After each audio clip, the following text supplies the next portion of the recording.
get it. S-D-P, the Steve Dangle Podcast, with your hosts, Steve Dangle, Adam Wilde, and Jesse Blake. In case you were betting on Super Bowl prop bets, the Gatorade was blue. They went blue Gatorade. Oh, so I won that one. That's good. I joined a Super Bowl pool. I lost. Jesse did a bunch. You were up $21, Jesse? Yeah, I just that was overall, like, in terms of what came in and what came out, it ended up being up 21 to end the night. Damn. Which isn't ideal, but like anytime you're 51% is all you're shooting for every time. There you go. That's if you're 51%, you're winning. What percent were you? How much did you bet? That's to be discussed on a different podcast.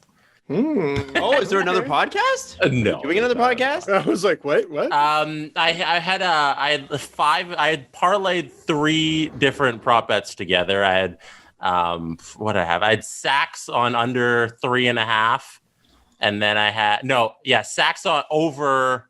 It was over 2.5. I think it was sacks. Doesn't matter. I had Mike Evans under 4.5 catches, and I had another one that also hit I think the game total underscore. So all 3 of those hit for a nice parlay. That was like 4.3 on like $25 is like $111, which isn't too bad.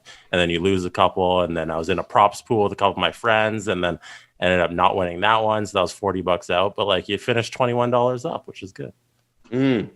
Well, I want to shout out the kid. I don't understand what any of that meant, but I do want to shout out. Yeah, man. I want to shout out the kid who was working at his community college in Tampa and sat outside Raymond James Stadium. He was able to time how long it took the national anthem to do, and he actually put it up on Twitter before the real national anthem. So he listened to the recording, taped it, put it on, and this guy's at a community college. And to me, that's good reporting. Good for him. Really cool. He screwed it up for a lot of the sports books, though. Like, I saw that video on Twitter, and in my props pool with a bunch of my buddies, one of the props was anthem over under 2 minutes. And I saw the rehearsal, and I was like, the rehearsal was at like 2:15. I'm going to bet the over. And so I bet the over, and I got it. But like a couple of the sports betting books in Australia, I know, got hit hard, and they had to take it off the board because they're like, this is really unfair because all these sharp bettors are hammering the over because they have an advantage. And those are the little things you always look for. It's always these little hints at stuff. And if you see, hey, in the rehearsal it went to 2:15, you're like, that's an advantage I have on the book when they're always taking money from me. Here's my little advantage back. I hammer that away, and then you get the money on the back end. Bingo. So, Can I admit something to you guys? What do you want to admit? I did not watch a single snap. What? I didn't watch a single one, and I tried to. So it started right around bath time for Leo, and then I go to put it on, and it was on for about 5 minutes before I realized, because I saw on Twitter people were talking about like some controversial thing with the ref in the first quarter. It took we got to the coin toss, and I realized I'm not watching this live right now. And I decided I didn't care, and I didn't watch it. I didn't watch it. So you just skipped the whole Super Bowl? Yeah, I didn't care. What else? What did you do instead? I watched I watched all of Austin Matthews' goals from 16-17. No, I watched wrestling videos. And then I watched wrestling videos from the 90s when Shawn Michaels used to do Shawn Michaels things. It's all very real. Thank you. First of all, Adam, talking about wrestlers like they only wrestle for 1 decade. Actually, they wrestle for 6, and it's concerning. No, I was fixing my back, which I guess we're going to get to, but also Steve watching Suits. Steve fell down the stairs, guys. We should talk about that. Steve, I guess you're not even a casual sports fan of other sports. Like I am really strictly only hockey. You like basketball? I like basketball a lot. Follow it. I like baseball. I'll watch the occasional tennis match.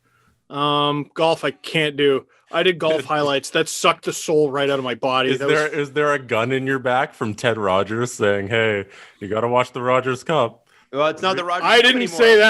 I didn't say that. It's not the Rogers Cup anymore. What is it called? It's called something else, but they are still the presenting like broadcasters. So Sportsnet still has the rights, but it is no longer the Rogers Cup for the first time in 20 years. Oh, totally. Wow. Yeah. I knew that. Yeah. I knew that. No, I don't know. I don't know why it doesn't speak to me, but it doesn't. And I felt particularly ignorant in the Tom Brady greatest of all time conversation that was going on last night and today. Because, listen, I used to say I watch one Patriots game a year, the Super Bowl. Now it's I watch one Tom Brady game a year, the Super Bowl. And I'm trying to think of an impressive athletic thing I've ever seen. What?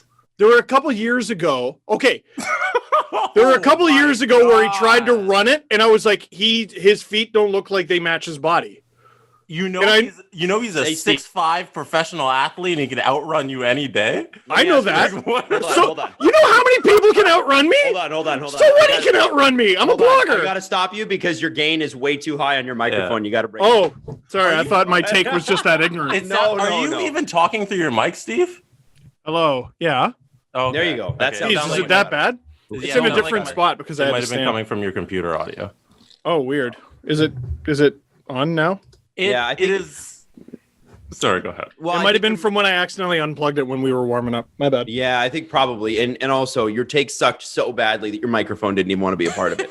Bro, So, I don't get. He's not the greatest athlete of all time. Get out of my face. No, he's greatest not. Of course quarterback, he's not. fine. Greatest quarterback, absolutely. Indisputable. He's not the greatest. Greatest athletes? No, he's not. Well, No, he's not. It's not athlete in terms of his physical capabilities, because then you're talking about like a gymnast, you know? Yeah, or Bo Jackson. We're talking about an athlete in terms of just his skill in his sport. Well, Henri Richard won 11 Stanley Cups. Right. well- Bill Russell won 11 NBA championships. Even the Serena Williams conversation, like, what does she have? Like 56 championships or something like that? Tom Brady would have to be in the NFL for 56 years to get the opportunity to win 56 Super different. Bowls. What are you comparing? No, they don't. It's not the same. Like, is what I'm saying. I'm saying it's a ridiculous comparison. Here's what I'm saying. The only sport you can properly pull best athlete of the world conversations from is a sport that everybody plays, and that is soccer. So if you want to have that conversation, it better be a soccer player. Otherwise, I'm not interested in talking about it. No, I wouldn't even go that far. I would say if you're doing best athlete, you stop at sprinting. You know, it's you. Yeah, Mary. Like, or swimming. Like you could say Michael Phelps. I'd be like, okay. Because that is, I don't know if anybody's going to dispute that. He was pretty amazing. But Steve, I think you have the debate confused. Oh, I believe you. Because the conversation on the Talking Heads programs like Skip and Shannon and Stephen A. and all that is he the greatest athlete in terms of just his sporting capabilities? Because he's winning so much and his game management in one of the most difficult sports to play, you know? And he's gone to another team. He's proven that it's him and his game. It's him. It's not Belichick. Yeah, he's won more championships than any franchise in his sport. That's so crazy. Listen, it's incredibly impressive, but like I don't know. I have such little appreciation for the sport that like I can't even watch him and understand why he's impressive. We got to go to his other than he wins. We got to take the STP on the road. Hopefully this year, but definitely in 2022. And like this fall, go to a Steelers game or next fall. We have to go. Yeah. You have to see it. You got to go because you'll get it. I know you'll get it. You're going to love it. And I've always we need to go to Pittsburgh and do a live show anyway, but I think you need to see a Steelers game live so you can go and then the reason I don't want to send you to a Bills game is because the weather blows most of the time. So I was at a Bills game last, not this season, but the last season we could go to games, and we went. It was me and my family went down in October, and it was still freezing. We sat. I bet it was. Yeah, it's cold. We're Canadians. We're talking about how cold Buffalo is. Yeah. I went to the Centennial Classic, and I would say I went to the season opener for TFC, and that was worse. Yeah, because I wasn't prepared for it. I'm like, it's April, I'll be fine. And you forget you're right on the water, and it's probably the coldest I've ever been in my entire life. I went to. It was awful. For TFC? Yeah. Yeah. Worst live sporting experience I've ever had. See, I felt myself dying. Outdoor sports in Canada in the spring, like March, April, the worst. Because December's usually pretty dry. Like you can get some snow or whatever. I went and saw TFC in like late November. It was like the day before December started on their championship run, and like it was cold, but you could handle it because it was dry. The second it gets wet and rainy, You're March dead. and April, it's ugly. It's just ugly. I remember I went to a Steeler game, and I had to. It was raining, and it was right after Christmas, and I squeezed my gloves, and the water just poured out. Oh God! Yeah, no, you need to go to a game in like September, October. Really enjoy the sunshine and the experience, and I actually was at the last game that Tom Brady didn't start for the Buccaneers. So that was, I think I mentioned that last episode, but I was in the last Jameis Winston game in Tampa at Raymond James. So that's a great experience. Tampa's awesome because it's just warm all the time. There's a pirate ship in the building. Yeah. I learned that. About that. I learned that. Now, we've got a bunch of stuff to get to today, including more. We're going to have to start a segment called The NHL is Just Figuring This Out As They Go. Oh, my God. There was, and we're not talking COVID here, although there's a lot of bad stuff happening in Minnesota as we speak. The story's kind of unfolding, so we'll update you that a little bit later, only because we feel like there's probably going to be more updates as the show goes on. We record this mid-afternoon. A lot of stuff breaks just afternoon. Now, with regards to the Super Bowl, one last question, guys. One last question. Okay. You ready? And this is more for Jesse than for Steve. I was going to ask both of you. No, I have a very in-depth opinion. Jesse, do you think Tom Brady deserved to be the MVP? Oh, for sure. I mean, sorry. It's up for debate. It's up for debate, and I think one of the main things to take away from the game is that there's never going to be a point where a defensive player could ever win MVP because quarterbacks exist and these wide receivers and running backs exist. Because Tampa's defense is what won that game. It's their defensive line just going at this backup offensive line for the Chiefs and getting to Mahomes on every single play. And so one of those guys, I don't know if there would be cool if they could just give it to all the defensive linemen MVP, Super Bowl MVP, because those are the guys who really won that game. Oh, yeah. All the offense had to do was score 10 points and they would have won. And they scored 31, obviously. But that's what really won Tampa the game was their defense. And I wish there was a team defense MVP Super Bowl award that could go to them. But yeah, Tom Brady, either way, if they had won, no matter what he did, he would have won the MVP trophy. And I feel like that's not the way it should be. Right. It's like when Sidney Crosby's in the finals. If Pittsburgh wins, it's going to Sidney Crosby. Right. Now, it doesn't mean he doesn't deserve it, but there are other people too. And lastly, I was talking to my boss, who was also Jesse's boss today on the phone. She's like, listen, if I was paying $45 million for an arm, I would be very upset if I didn't win the Super Bowl. And so she's not a Mahomes fan. Now, let's get to the Sub of the Week. Brought to you, of course, by Frosted Flakes. Now, Steven, I'm when it's game time, don't flake on the Frosted. We could really choose from anything. I mean, obviously, we could talk about the Leafs. We could talk about the Super Bowl, which you didn't watch. Where do you want to pull your Selly of the Week from? I got it. I got one because we gotta give a shout out to I would say the best NHL giffer, probably the best giffer in the game, and that would be Tic Tac Tomar, or as I used to call him, Tic Tac Omar, because I'm a moron. Tic Tac Tomar put together a nice little compilation. There was Wayne Simmons, who scored the first little bar down goal against the Canucks. Was that the second one against the Canucks? I think it was. Matthews then steals the soul Mortal Kombat style out of Jalen Chatfield and Braden Holtby's body at the same time and doesn't celebrate at all. Just completely deadpan because he's not attending a hockey game in which he scored. He is attending a funeral. It is just outrageous. And Tic Tac Tomar puts together a compilation when your friends have success versus when you have success. Because Austin Matthews is this warrior demon when he scores a goal. But when Wayne Simmons scored before him, it was yay! And he turns into this sports-loving, pixie stick-eating child who just jumps into his friend's arms and celebrates. He turned into Mitch Marner for a second. That's Mitch Marner every moment of every day. But to see Austin Matthews do it, jump into awkward hug with Wayne Simmons, for some reason, to me, that was the Selly of the Week. There you go. Your Selly of the Week brought to you by Frosted Flakes.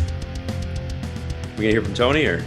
Oh, Tony had to go because he heard Steve's Tom Brady comments and he got so upset that he just popped in and just ran away. Okay. Oh, right. no. Fair enough. So I guess we're on our own for this Tony promo.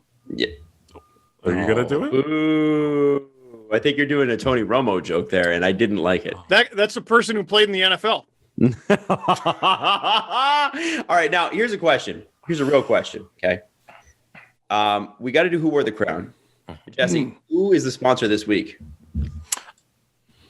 The sponsor of this week is the construction guy who's in charge of mixing the cement. All right. Hey, this week's Who Wore the Crown is brought to you by the construction guy mixing cement. If ever you're asking yourself, why not build a building? Why not? Make sure that you pour it with concrete, especially the bottom part of it, because we like that nice and sturdy, and use some rebar and all those sorts of things. Why not shout out the concrete guy? Why not? Okay, so shout out Vincenzo. You're the hero. That wasn't one of our best ones. No. Shut up. It was amazing. The hell are you guys talking about? This is a very good show so far. Okay, now, Steven. Yes. We need to talk about Who Wore the Crown. Who is it for you?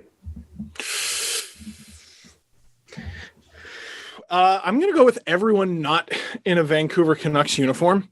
Who knows? Maybe they're going to beat the Leafs 6-0 tonight, but those are the two worst games any team has played against the Leafs so far this year. And I don't think it was so much the Leafs looking dominant as it was another team not wanting to play hockey on ice. That was one of the saddest things ever. I am going to give a crown to someone who deserves it because they were written off by stupid YouTubers who said they weren't everyday players. They were put on waivers, threatened to retire if they were claimed.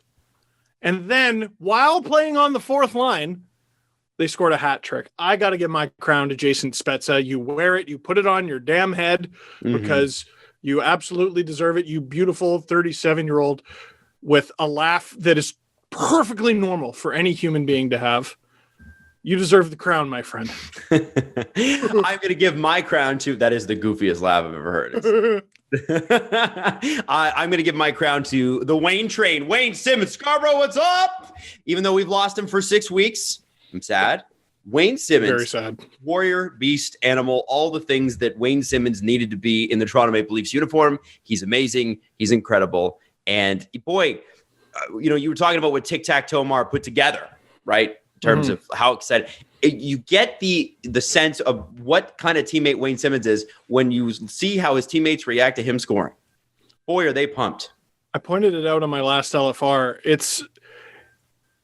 Teams get jacked when someone scores their first NHL goal. What it is for the Leafs is they get jacked for when anyone over 30 scores. Yeah. That's how I know they're still a young team. I can't believe it. Wayne Simmons, 32. How are you still doing this? Shut up, you damn bunch of kids. Now, Wayne is out for 6 weeks. I think I said broken hand. I meant broken wrist. It was confirmed by Sheldon Keefe today. It is a broken wrist, which is a bummer. Now, Jesse, yes. I know that you like to vary this up. No one really ever knows where you're going with this. And I would just like to know what you think. Who deserves the crown? This episode, I have to give out a little bit of a different crown. This episode, my crown goes to Vic Brackness. Now, last week, the world lost Vic Brackness. Vic was the MLSE usher for 29 years. And on February 4th, he passed away at the age of 81. Now, for the last 29 years, Vic would open the door so the Leafs could get to their dressing room, and that was his job. And before that, he spent 17 years at the Montreal Forum and watched all of the 10 Stanley Cups. And he said he was pretty good luck because he also worked for the Jays during their World Series run. So I got to give my crown to Vic this week. He's going to be missed by the entire Leafs family and MLSE. So shout out to Vic. Life well lived. Yes, no kidding. Yeah, a lot of people who I used to work with at Leafs TV, big fans of Vic, and he just a familiar face. I think if you're a Leaf fan, you went to the games, you probably saw him many, many times. So that's the Who Wore the Crown this week. Appreciate that, guys. That's a really good one, Jesse. Nice, touching tribute. That's a beautiful thing. I like that. We made fun of you for always having the same answer, and then you really touched us. Yeah. Good job. You know what, guys? I'm full of surprises. Jesse, I have never hated a person more in my life. Also, your stupid Puppy Bowl tweets. It made me fucking watch it yesterday. Oh, my God. Wasn't it good? It was very good. And I also, Sportsnet did a breakdown of the Puppy Bowl this morning with Eric and Martine, and it was really good. No way. Yeah, it was really good. They did like the highlights and everything. It was great. Yeah. So My girlfriend would have adopted like 14 dogs by the end of that. yeah, no kidding. It was so cute and so sad. Like a couple of times you're like, I'm on the verge of tears right now. When they brought out Aaron Podgers, I was like, God, I hate you. No, they all had names. Todd Purley. Yes. Todd yes. Gurley. Hey, that's Who Wore the Crown this week, brought to you by the guy that mixes your cement. The next time you're looking to build a building, pour a foundation, pattern some concrete, why not? Oh, why not? Call up the guy who mixes your concrete. It's a concrete over here. All right, Steven. Just to be clear, Steve. I am from the upper northeast United States and I'm of Italian descent. Oh! Steve is making fun, not of Italians, by the way. He's making fun of the stereotype that we give Italians. And I think that's fair. And if I was making fun of Italians, I'm allowed. Yeah, you are Italian. Yeah. Yeah. I have a license in my wallet. I'll go get it. This has been All right. a ridiculous show. It is ridiculous. And I think we're doing great. Steve's mic's going to be dead, broken. Yeah. Now, remember a week and a half ago, guys, No. I mentioned that the Montreal Canadiens listen, all the points that you get, you earn. But I mentioned that the Montreal Canadiens had beaten up pretty badly on the Vancouver Canucks. And I said, hold our horses here on crowning the Montreal Canadiens because they've beaten up on Edmonton, Ottawa, and Vancouver. Now the Leafs have seen Edmonton, Ottawa, and Vancouver. They lost to Ottawa once. They lost to Edmonton as well. Did they not? They lost one. Twice. Yeah. Yeah, one in overtime. And I did say at the time, I did ask the question. I posed the question, phrased the phrase, which got me into an enormous amount of trouble with Canucks Twitter. Is it time to panic about the Canucks? And I was told emphatically, no, they're going to be fine. And in fact, last episode, which was Thursday night before the first Canucks Leaf game, the first of 3 Canucks Leaf games, 2 of which have been played, I was told emphatically that the Canucks would figure it out and that they were going to take out my P word, S word, A word Leafs. Okay? That's Wow, the old what PSA. I was told in my DMs by a Canucks fan who was very upset. That's okay. That's okay. Now that we've seen 2 more games of Vancouver, now that we've seen this team lose 3 games, win 3 games, and lose 3 games, and for anybody keeping track, that's 6 losses in 9 games. Is it time yet to panic about the Canucks? They've gone straight from panic to apathy and despair, which is sad for a fan base to see. Because after the first Leaf thumping, the 7-3 thumping over the Vancouver Canucks, I said, listen, you cannot expect a team to do that again. You are not going to get that gift in 2 consecutive games. You mean the Canucks rolling over on the Leafs? Right. And in the second game, they were arguably worse. Mm-hmm. And their fan base was like, why? So you're new here then. See, I got the opposite at them. They're like, I guess you haven't watched the Canucks game. And I was like, I guess I haven't. Just like the Super Bowl. I thought the Canucks were in the Super Bowl. That's why I didn't watch. Weren't they Canada's team in September? The question had to be asked. A brief moment. Sportsnet.ca. Whoa, hey, whoa, wait. No drive-bys. Oh, Hey, it's Don't do unfair. drive-bys. Also on the YouTube channel. All right. Also, hey, Vinny. Adam's mouthing off. All right, listen. I expected them to take a step backward, right? Mm-hmm. I did not expect this. This is brutal. And You didn't expect them to step backward into time. Like, to Dude. 2015 when they couldn't do anything. So, okay.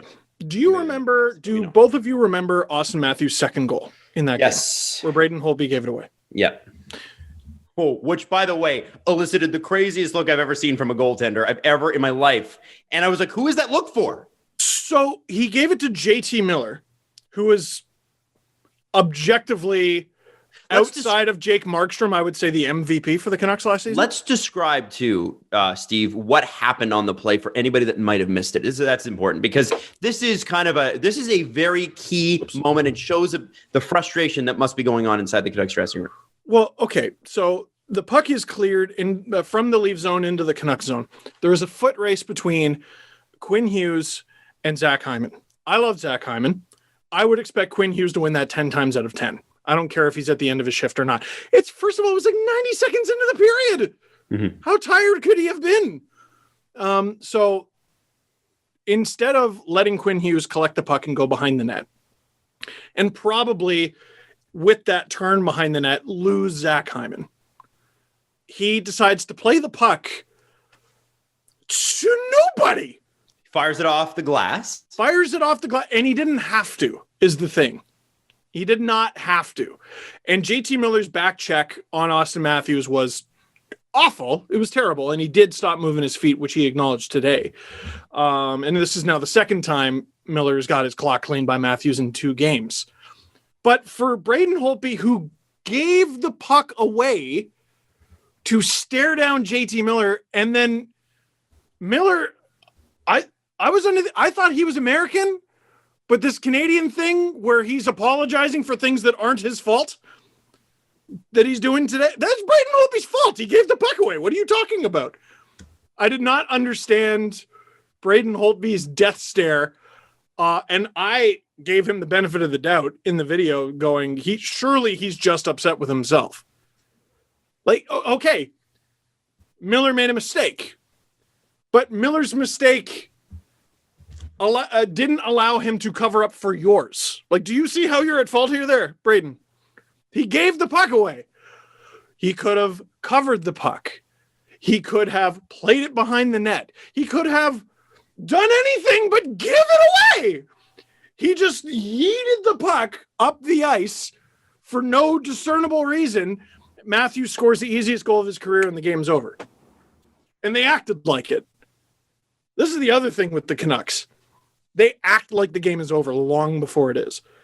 In both games, they go into the third period down significantly against the Leafs. But it's also the Leafs. I haven't had the chance to watch a ton of Canucks hockey this season. Have you watched the Leafs over the past forever? You got a shot. What are you giving up for? There's something wrong. There's something real wrong in that locker room. Another key thing with Holtby, I don't care how experienced he is, Stanley Cup pedigree, you are the new guy. Yeah. You're not got here. Yeah. And you're giving I would love to know how the Canucks skaters receive this, because I know for a fact a lot of forwards and defensemen don't exactly have a lot of patience for when the goalie speaks up.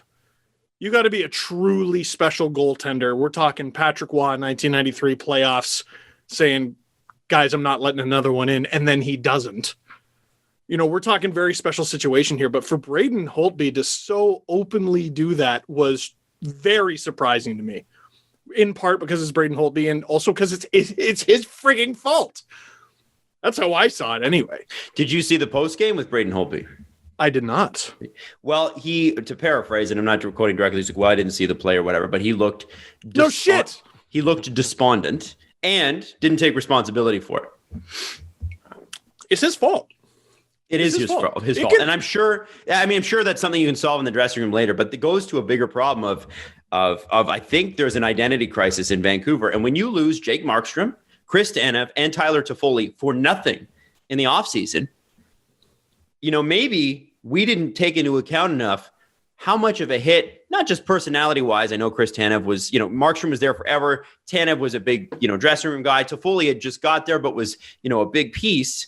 And given what especially Toffoli signed for in Montreal, you got to wonder, what does that do to your psyche when you've got a bunch of guys, got a lot of dead weight on lines 3 and 4, a ton of dead weight, and these younger guys who are expected to step up and do literally everything, mm-hmm. and 2 goalies, one that's past his prime, frankly, in Braden Holtby, and another that's never proven that he's ever going to be great beyond a 10 or 15 game stretch. And that's, sorry, not a 10 or 15, 5 or 10 game stretch.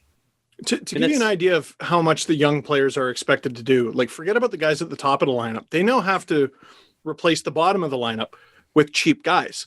And one of those guys is Jalen Chatfield, who ate a big old turd sandwich in that second game. He sure and did. was on every highlight in that game. And I started to feel bad for him. And I'm like, well, I know this name though. And so I looked it up. We went to game 5, or was it just Jesse and I? We went to game 5 against Utica, right? The year the Marlies won the Calder Cup. It was the first round. I think it was you and Adam. Was it? It was the game where Garrett Sparks made a save without a glove. Oh, no, Yeah. I was there for that game. I wasn't there. No, okay. Yeah. So I guess I remember him from that game. And I was like, oh, when did the Canucks draft him? They didn't. So he's a 24-year-old undrafted player. And the last goal that he ever scored professionally was before that game that we went to, Jesse. It was April 5th, 2018.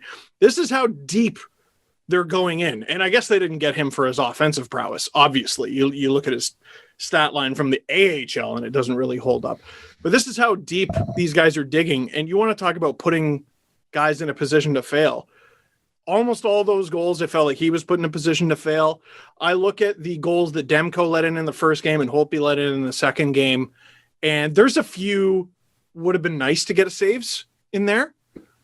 But in terms of just complete softies, like these guys are facing grade A chances, taking a wild amount of penalties too. The first game, underratedly horrible. They were penalty kill 5 times. Mm-hmm. But on 2 of the goals that the Leafs scored, there was a delayed penalty call, so it didn't get called. All right. Mm-hmm. Then there was the Chatfield hit from behind on Kerfoot that didn't get called. Mm-hmm. They're completely undisciplined. And then, all right, we're going to get that under control for the second game. Alex Edler, oldest guy on the team, takes one 3 minutes in. And then he also took one 2 minutes later. Is discipline something that should be on Travis Green? I mean, how much can you put on Travis Green? He lost his starting goaltender, his best defenseman, and one of his top wingers. Like, I don't know. Like, it sure seems like there's a goaltending issue in Vancouver, specifically a goaltending issue. Yeah, discipline's a problem, but I think anytime you have a team that's underperforming even their own expectations, which would have been middle of the pack this division, by the way. The highest anybody had Vancouver was 3rd. And even that was generous. I can't imagine that you're going to be all that disciplined when you're feeling as bad as they are. And I think that's probably, I mean, Jesse, you might be right, but I also look at it like, I mean, what is he going to do? Guys, feel better about yourselves. You've got a chance. You don't. Discipline offensive zone penalties. Like the ones Nylander was taking that we criticized him for. Well, Adam and I. Kerfoot, the offensive zone penalties he was taking, I think Spezza took. Those are completely needless. When you take a ton of penalties and they're in like the neutral zone, the defensive zone, I don't think that's on your coach because he doesn't have you feeling good about yourself. I think that's on your coach and your entire team because you're doing things that are getting you penalties. Yes. You don't have the puck, so you're tripping guys. You don't have the puck, so you're slashing guys. You don't have the puck, so you're hooking guys. You don't have the puck. Yeah. And the common theme through both those games was they never had the puck. Yep. And you saw at the end of the first game, Jordy Ben, because there was the Wayne Simmons hit on Hughes, which, I mean, obviously, if I was a Canucks fan, I would have hit the roof. I would have been so upset. And I get it because it was not. It was there was no need for it. Absolutely not. It was 3 minutes left. Stupid hit. No, it should not have happened. And I don't think Wayne Simmons he's tough, but he's not a guy that's like going out there headhunting, right? He's just not a bully. Right. No, exactly. So you probably allow him that much leeway where you go, okay, Wayne, like back it off just a little bit. But I don't think we're not looking at like a Matt Cook situation with Wayne Simmons. Right. However, full marks to Jordy Ben for trying to stand up for his teammate. But I think that made it worse. Sometimes it's not good to stand up for your teammate. And I know that sounds terrible, but Jordy Ben wanted no part of fighting Wayne Simmons. So Wayne hits and then draws the fight and gets the win in the end because like the net positive because Jordy Ben is not there to fight Wayne Simmons. That's not his role in the lineup. Doesn't really want to do it and gets, I mean, I don't know how many of those punches actually connected, but when you look at who won the fight, it's clearly Wayne Simmons and who's more energized by it. I give him credit for going to the fight, showing up, but at the same time, like, what good is that going to do? You're not going to do that to our guy. Otherwise, I'll allow my face to get punched in. Like, what does that do? And I understand the whole hockey thing where you got to stand up for people. Believe me, I'm a Leaf fan. We have watched our stars, to quote Brian Burke, pull their teeth out of the glass for a generation. We finally have some people that can scrap and play hockey at the same time. We had people who could scrap it but couldn't play hockey. I think what it is, frankly, and I feel bad for Ben because what situations there's just nothing. There's times when you're on a team where just nothing feels good, nothing feels right. And when you look at the Canucks cap situation, the only UFAs who make serious money this year that are coming off the books are Brandon Sutter and Tanner Pearson. So Sutter Pearson's been good. Pearson's been very good. Sutter, because this is the thing, right? You're trying to look forward a little bit, like, okay, if we can gut out this season, maybe we can sneak into the playoffs. It's 56 games. We could do it. And then help is on the way. Well, you got $8 million coming off in Pearson and Sutter, but you might want to keep Pearson. He's a pretty good player, right? Mm-hmm. But then you've still got Louis Eriksson, Jay Beagle, Jake Virtanen, and Antoine Roussel just on the forward group who are here for another year at a combined 6 + 3 + 3 + 2. So that is $14 million right there that you probably wish you didn't have on the lineup on the lineup card, right? Virtanen scratch. There's no way they'd want, like, you know what I mean? And then this is the problem, man. You're describing guys who have an opportunity here to provide something that the Canucks seriously need. Yes, especially Virtanen. And also it's Edler, not there. Sorry, I'm wrong. Edler comes off the books as well at $6 million. So they do have some money on the way. He makes $6 million. Alexander Edler makes $6 million. I mean, he was probably, I don't remember his stats exactly, but I mean, he's just old now. Yeah. He's been good for a very long time. He's just old now. So, I mean, okay, so it's a little bit of money coming off the books. That's pretty good. But you need serious cash to turn this around. They're going to get some cash next summer, but the damage was done this past summer, quote unquote summer. And I wonder, fall, whatever. Forget even that, right? You still got Holtby. If he can't turn it around, you still got him at $4 million next year. Yeah, I still say they need to be better in front of him. Sure. And but the addition of Schmidt's good. Hughes is good. But like neither of them are exactly like stalwarts in their own. Is Myers good? No. Just straight up no. Well, he's making $6 million till 23-24. It's just they need help back there, because there were games where like I didn't notice Besser until like one of the last power plays. Pettersson, I noticed when he hit the crossbar. That was really it. You mean the guy who's better than Austin Matthews? Not anymore. Hoglander, I noticed a handful of times. Like it just feels like, well, and Miller, the only times I noticed him is when he was skating frantically back into his own end.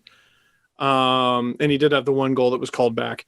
But they have no identity now. And they have, I think part of the reason we put our faith in them and said, yeah, they can make the playoffs is their parts are good. They have some really good parts. Mm-hmm. What they need are those they need a purpose is what they need. You can be a shitty defensive team and still make the playoffs. We've seen it. We've lived it. Years. But you can't win in the playoffs. You can't win in the playoffs. Get there. Like right now they're fighting off their competition right now are the Senators. You know what I mean? For last place in the Canadian division. They got to be better than this. So I think you nailed it early on, Adam. I don't know what they are. And I don't think they do either. And like, they're also having some terrible luck. Like Pettersson leads the league in posts. Oh, he could be up there with Matthews. Yep. He's hit 7 posts. He could be up there with Matthews and he's letting it kill him. You can see in his face. To frustrated. Me, you talked about things Travis Green can control. A little bit of that, but like I'd like to see the leadership of the team. Yeah. Help a guy out. Yep. With that. Yep. Sorry, go ahead. You know what I was about to say? I was about to say I don't even know who the captain of the Canucks is. Bo Horvat. It's Bo Horvat. It should probably be concerning that in the conversation of the important parts, he didn't come up. They need an identity. Now, There's something there. There's something there. Valentine's Day is upon us, fellas. Make sure you're ready for wherever the night may take you. Our friends at Manscaped, the global leaders in men's below-the-waist grooming, are here to tell you that you need to use the best tools for the job so you can be ready for anything on the special day. 2 million men are already using Manscaped products to groom. Make sure you're one of them.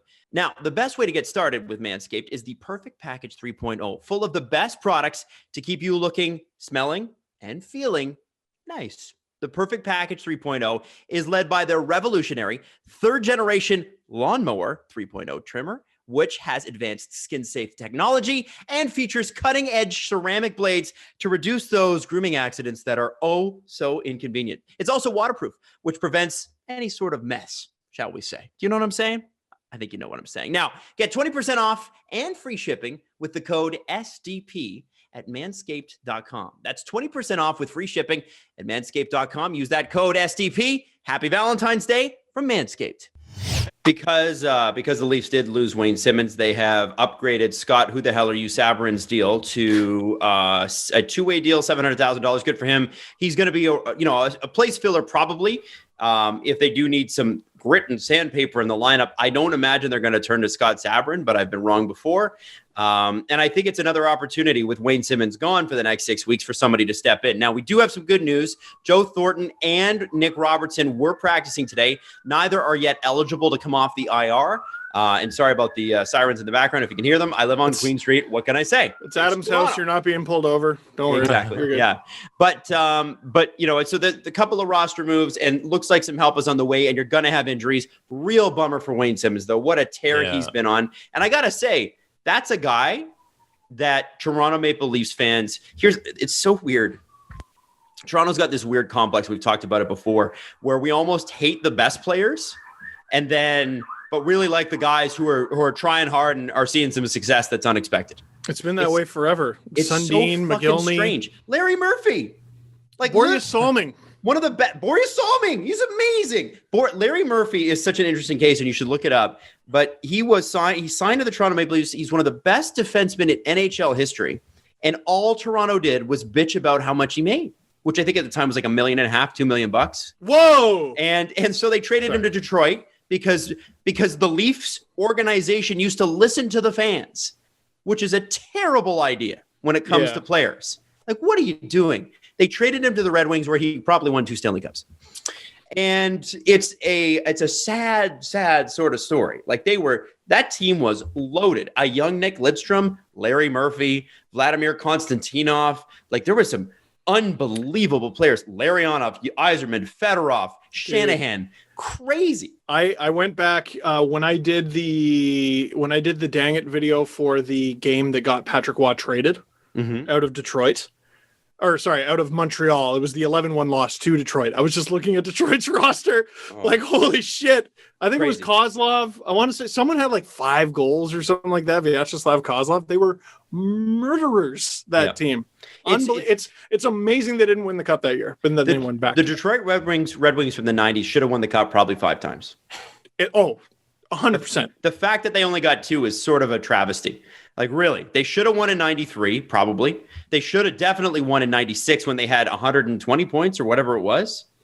Yeah, that wasn't the all-time record year, was it? Yeah, I think it was. Yeah, that was the Colorado year. They set the all-time record for regular season points. Yeah. And then promptly got bounced in the Western Conference Final. Then they win the next 2 years, and they probably should have won in 99 as well. And I don't remember what year it was, but there was a year they won the President's Trophy, and then I think got bounced in the first round by LA, if I'm not mistaken. Jeez. Steve, yes. I have a question for you. So I think it was Drag Like Pull on Twitter who sparked the weird debate over possession numbers and Wayne Simmons' contribution to the team on Twitter. Can you explain what was going on there and why people got so upset over that over the weekend? What bothered me about it, because I know Wayne Simmons' possession numbers aren't good.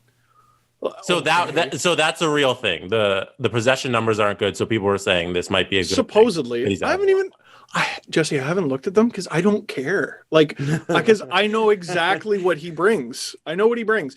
I know he's not going to shoot 50% on the power play for his entire tenure with the Leafs, but like, I want to say his first one was pretty lucky.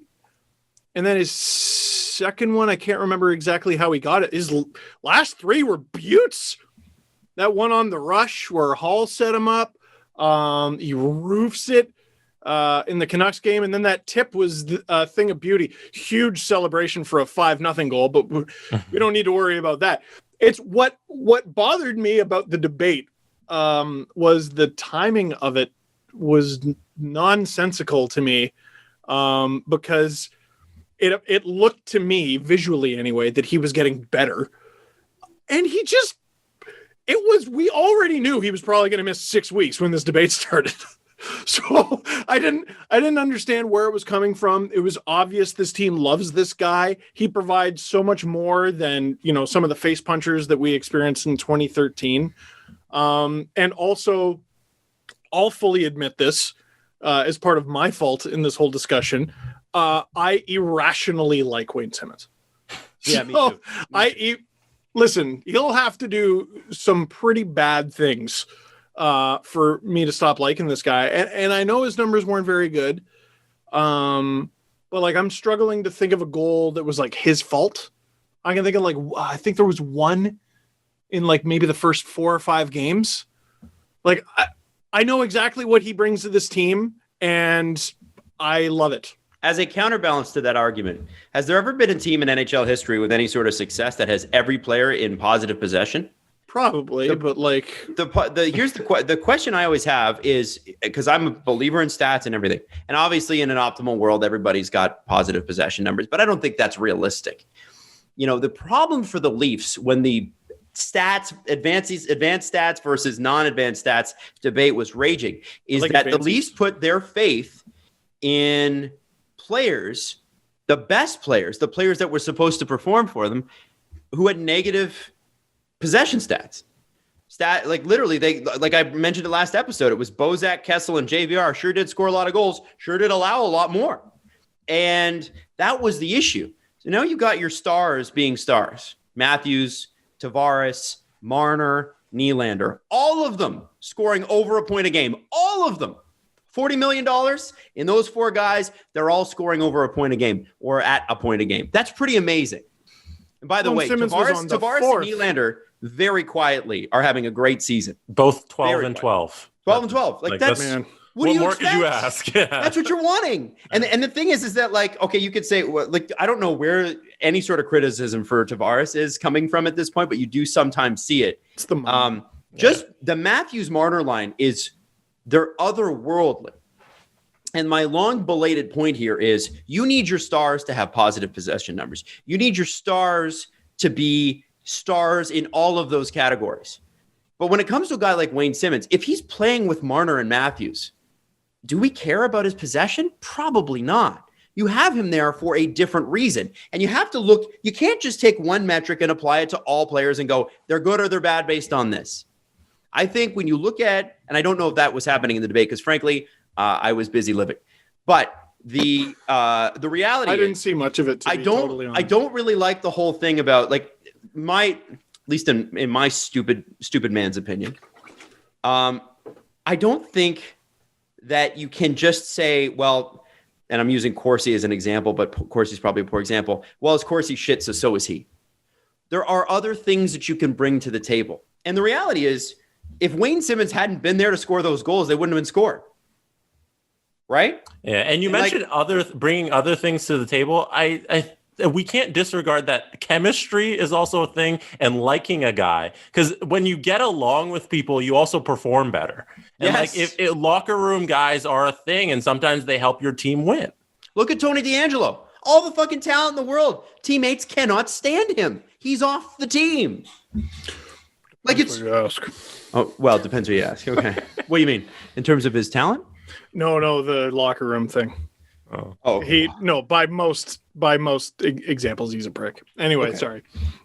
Sorry, are there people that like him? There are things said on Saturday that people didn't appreciate. Oh, Bergie said that. Yeah. Well, he did. Why are we going to ignore it? Brian was on this show saying, I say things that I stand behind. He said that a lot of his teammates love him. Okay, fine. Why is he not on the team then? I'm sure some of them do. Yeah, I'm sure they do. Did you My see point is, Sjorkin making fun of him? Sorry. Anyway. well, we're talking about. Okay. Yes, I did. Sorry. We're talking about though chemistry, right? We're talking about liking a guy. Chemistry, like And what we Adam, have. did you see Jim Benning's tie over the weekend? No, I missed it. What kind of? Steve will tell us all about it in the middle of your rant. I bet. Is there? Adam, what's your shirt say? Is there a combination of? Is there a goal combination for Jim Benning's ties? Can we get just Jim Benning's ties all 82 games? How many zone entries do they have? I need to know how many collar entries his ties have. To Jesse's point, chemistry matters. You got to like the guys in the room. Do you think they got Joe Thornton because he's going to get 60 assists again? No. Joe Thornton's just a fucking awesome guy. And he's a lot of fun to play with. And he can still play. Is he going to play up to the Hall of Fame Joe Thornton that we knew from 2004? No. He's not going to be in the cover of a video game again. Yeah. But that's not the point. And I think that's where I think we got to stop looking at the picture in terms of player by player, because this is a very good team with stars that do perform. These stars are performing. So the role-playing guys are playing a role other than being a star. Is that fair? Yeah. I think so. And like he's on the second line, or was on the second line, for reasons that were very apparent. People kept getting hurt. Mm-hmm. Like what do you? And now he's hurt. Thornton on the first line to start the season, I'll admit, is odd. Mm-hmm. And it's not something that I see continuing in the playoffs. Yeah. I don't know. I guess we'll see. But like, for example, people didn't like him on the first power play unit. And to be honest, I was like, I mean, it's putting him in a position to succeed, but at the expense of William Nylander, which I thought was strange. It's worked. But then you can't look at it working in the fact that the Leafs have one of the best power plays in the league, despite a high shooting percentage. You can't look at it working. You can't look at a thing that you thought wouldn't work, and then it works, and then you go, well, yes, but it's only working because of this. You can't be like, oh, it's working, but it's not working because of these reasons. No, it worked flat out. It worked. Like And I also will cop to irrationally loving Wayne Simmons, but I have forever and ever. Amen. And I don't care. I think he's best suited for a third or fourth line role, but he stepped into a second line role perfectly fine. What are you going to put Mikheyev out there? Yeah. He's going to fire now muffins at the net. It's you know what? It's like His what I shot said about is- Patan. His shot's atrocious, by the It's way. like I know. His I shot's mean, so bad. it wasn't good before he hurt his wrist either. But what I said about Patan, I see what people like in this guy. Get the puck in the net. And then it finally went in. And I'm like, there you go there, Nick. Mhm. Good job. Good job. I see why people like Mikheyev, but now the puck's not going in and I don't like his play. So him going on the second line with Tavares and Nylander, which just makes sense in my opinion, the puck has to go in. You got to go. Even if you didn't touch it. Yep. Even if it's just Willie and JT doing their thing, what you got to be doing around your line has to friggin' score. Yep. It's amazing how good the Leafs have looked through 2 games against Vancouver and how just completely invisible the third line's been. Right. Which brings me to my next point.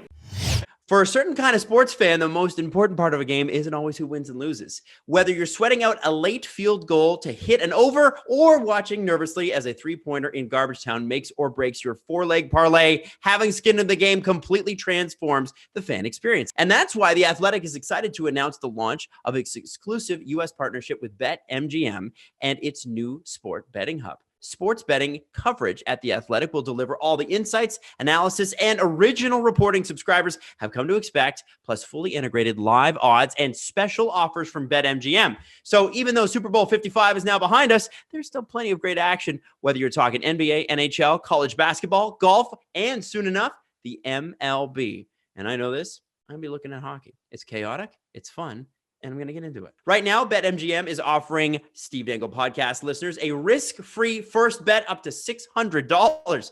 Just sign up at betmgm.com and use the bonus code TheAthleticPod to take advantage of this special offer from the King of Sportsbooks. This offer for new customers, that's a risk-free first bet up to $600 at betmgm.com with the bonus code TheAthleticPod. Visit betmgm.com for terms and conditions. Must be 21 years of age or older to wager. Colorado, Indiana, Iowa, Michigan, New Jersey, Nevada, Pennsylvania, Tennessee, Virginia, or West Virginia only. Excludes Michigan disassociated persons. Please gamble responsibly. Gambling problem? Call 1-800-522-4700 in Colorado, Nevada, and Virginia. 1-800-270-7117 for confidential help in Michigan. 1-800-GAMBLER in New Jersey, Pennsylvania, and West Virginia. And 1-800-BETS-OFF in Iowa. In Tennessee, call or text the Red Line at 800-899-9789. If you or someone you know has a gambling problem and wants help, call 1-800-9-WITH-IT in Indiana. Promotional offer not available in Nevada. Guys, I'm sure it's a good one. Mm-hmm. the Leafs are not the NHL's vacuum cleaner. I've said this before. I said this a week ago during Tyler Ennis-gate. Hey, that was still a good idea. It wasn't a good idea. It was, and that's why they didn't do it, because it wasn't good. 30 teams passed on Tyler Ennis. No offense to Tyler Ennis personally. Really liked you when you played for the Leafs. I still Point do. is, you weren't. Yeah, still do. Activated today. Gonna play in Edmonton's lineup tonight. Good for Tyler Ennis. Happy for him. This is a guy that came back from a pretty serious back injury. Love Tyler Ennis. Nothing to do with Tyler Ennis. Leaf fans, I'm talking to you. I understand why everybody hates us. Why are we so interested in everybody's third and fourth line castoff? And I'm specifically talking about Sam Bennett, who about 18 million years ago was drafted in the top 5 and has asked for a trade, is a career minus player. And I know we don't put a whole lot of plus minus in the plus minus category. No. Oh, now we care. Now we care about plus minus. Because it fits I your see. argument. I Now it see. matters. Because his name's not Wayne Simmons. He's I not see. just- I He's see. not just a little minus, guys. He's a lot minus. He's a lot freaking minus, What's his okay? You're a lot Plus minus? Oh, my God. Okay, but plus minus is sort of a dumb stat. I will give Yeah, thank you. you- But, okay. Can we talk about this for a second? Leafs Nation are just completely unhinged at the news that fourth line, barely in the lineup, Sam Bennett is available by a trade. And I saw a tweet out there who said, why don't we do Nylander for Bennett? No, who's you career didn't. high in points Name- came name 6 name. years ago. He had 36. No, put their @ handle on this podcast. I don't What even is know. it? I don't even know who they are. I don't know. Okay. I wish I did. You're asking me to remember somebody's name. Come on, I'm terrible at that. I can't remember names, can't remember faces. I'm terrible at it. Terrible. Now, let's have a look here, guys. Adam read it on 77 games. Facebook. It was his Yeah. uncle. His old 15, man 16, Facebook. 77 games, 36 points. Wow, that's a really good young rookie. Next year, 81 games, 13 and 13, 26 points. Okay, well, listen, everybody got the sophomore slump. The next year, 11 goals, 15 points. Oh, 26 points. Man, he's really got to step up. Then the next year, 71 games, 13 and 14, 27 points. Well, that's just about the same as the last 2 years. It's almost like there's a trend. Last year, 52 games, 8 goals, 4 assists. This year, 1 goal, which came on Saturday when they finally pumped his tires and put him on the first line. And he's got 2 points. Over that time, if you don't include the 14-15 game where he played 1 game, minus 11, minus 16, minus 16, minus 18, minus 6, minus 1, and minus 5. He has never been a plus player in his career. He's a negative 58. And just on that metric alone, I would be a little bit like, I'm a little worried about that. I get that he's big. I get that he was drafted in the top 5. But I actually had people messaging me today saying, yeah, well, he's a top 5 draft pick. That talent doesn't just disappear. Hello. Yes, it does. Or maybe it just wasn't there and they made a mistake. You ever heard of Alexander Dagg? I feel like he had a shoulder injury or something. Okay. And that'll sap you. That'll sap away your talent. But, okay, whatever reason, the performance isn't there. And everybody's like flipping out over Sam Bennett for what? For what? And so I've heard some good arguments since, because we were tweeting about it. What about a Kerfoot for Bennett swap? Kerfoot's got a goal. Bennett's got a goal. Kerfoot's got 3.5 on the books. Bennett's got 2.5 on the books. It saves the Leafs $1 million. Calgary absolutely will not do it. But people are saying, well, what about that? That would work. Well, Calgary wouldn't do it. They would. It'd probably be a ripoff. You think they would? Well, in terms of talent, it's not close. I think Kerfoot's the better player. However, what makes it interesting, and I think this is Calgary's hesitation here, is what Elliot Friedman said. I think it was on the 31 Thoughts podcast, not this episode, but the last, where he was talking about Calgary viewing Sam Bennett as not the kind of player who gets you to the playoffs, but the kind of player who gets you through. And he's had good playoff performances. And I know it's an exhausting thing to listen to. I know it's an exhausting thing to What's listen wrong to. with that? Keep him. What are we talking about here? Are you kidding me? So what, He's the you're guy saying that Calgary gets- should keep him you're- there? No. The reason he's the guy that shows up in the playoffs is because none of Calgary's stars show up in the playoffs. Well, there is Because that. Johnny Gaudreau's points and Monahan's points drop in half the second game. One drops the puck. Are we kidding? So you wouldn't swap Kerfoot for Bennett? no. Well, maybe Kerfoot. So yeah, You're saving $1 million, maybe. So Here's- Kerfoot for Bennett, 1-for-1, do it. there I still don't love it. There's Don't love it. So I wonder if there's something here though, because there are players who we acknowledge are not the most amazing in the regular season, but when the playoffs come, for some reason, they come alive. Joel Ward is an Joel Ward Justin was Williams. is Justin Williams, Mr. See, Justin Williams is good in the regular season Yeah, he got 60 and points. great in the playoffs, right? But Joel Ward was a 40-point player, was he not? Regularly? For a I'm lot looking this up. career, but even when he sort of fell off, he was still playoffs would come around and you're like, holy crap, there goes Joel Ward again. There's something there with Sam Bennett. So in his first playoff in 2015, that was a very long time ago. Yes, I know, but listen, 11 games, 3 goals, 4 assists, once again as a rookie. His second playoffs in 2017, 2 goals in 4 games. In 2019, 5 points in 5 games. And this past playoff in the bubble, he had 5 goals, 3 assists, 8 points in 10 games. Do you want to know why? Calgary Flames. Why? Because somebody's got to score. And it's not Gaudreau and Monahan, which is Calgary's problem in Adam, the playoffs. we have watched some terrible teams. No, they do not. But he also, this is what's wild to me. So that is tied for the Calgary Flames lead in playoff scoring with Sean Monahan. He led them in goals and he was tied for the lead in points. Adam might be onto something. Come on. Ryan Dzingel scored almost 20 goals with the Sens before he was dealt to the Blue Jackets. You know why? Because somebody's got to score. Now, so here's the argument for acquiring On a winning team is Ryan Dzingel in the top 9.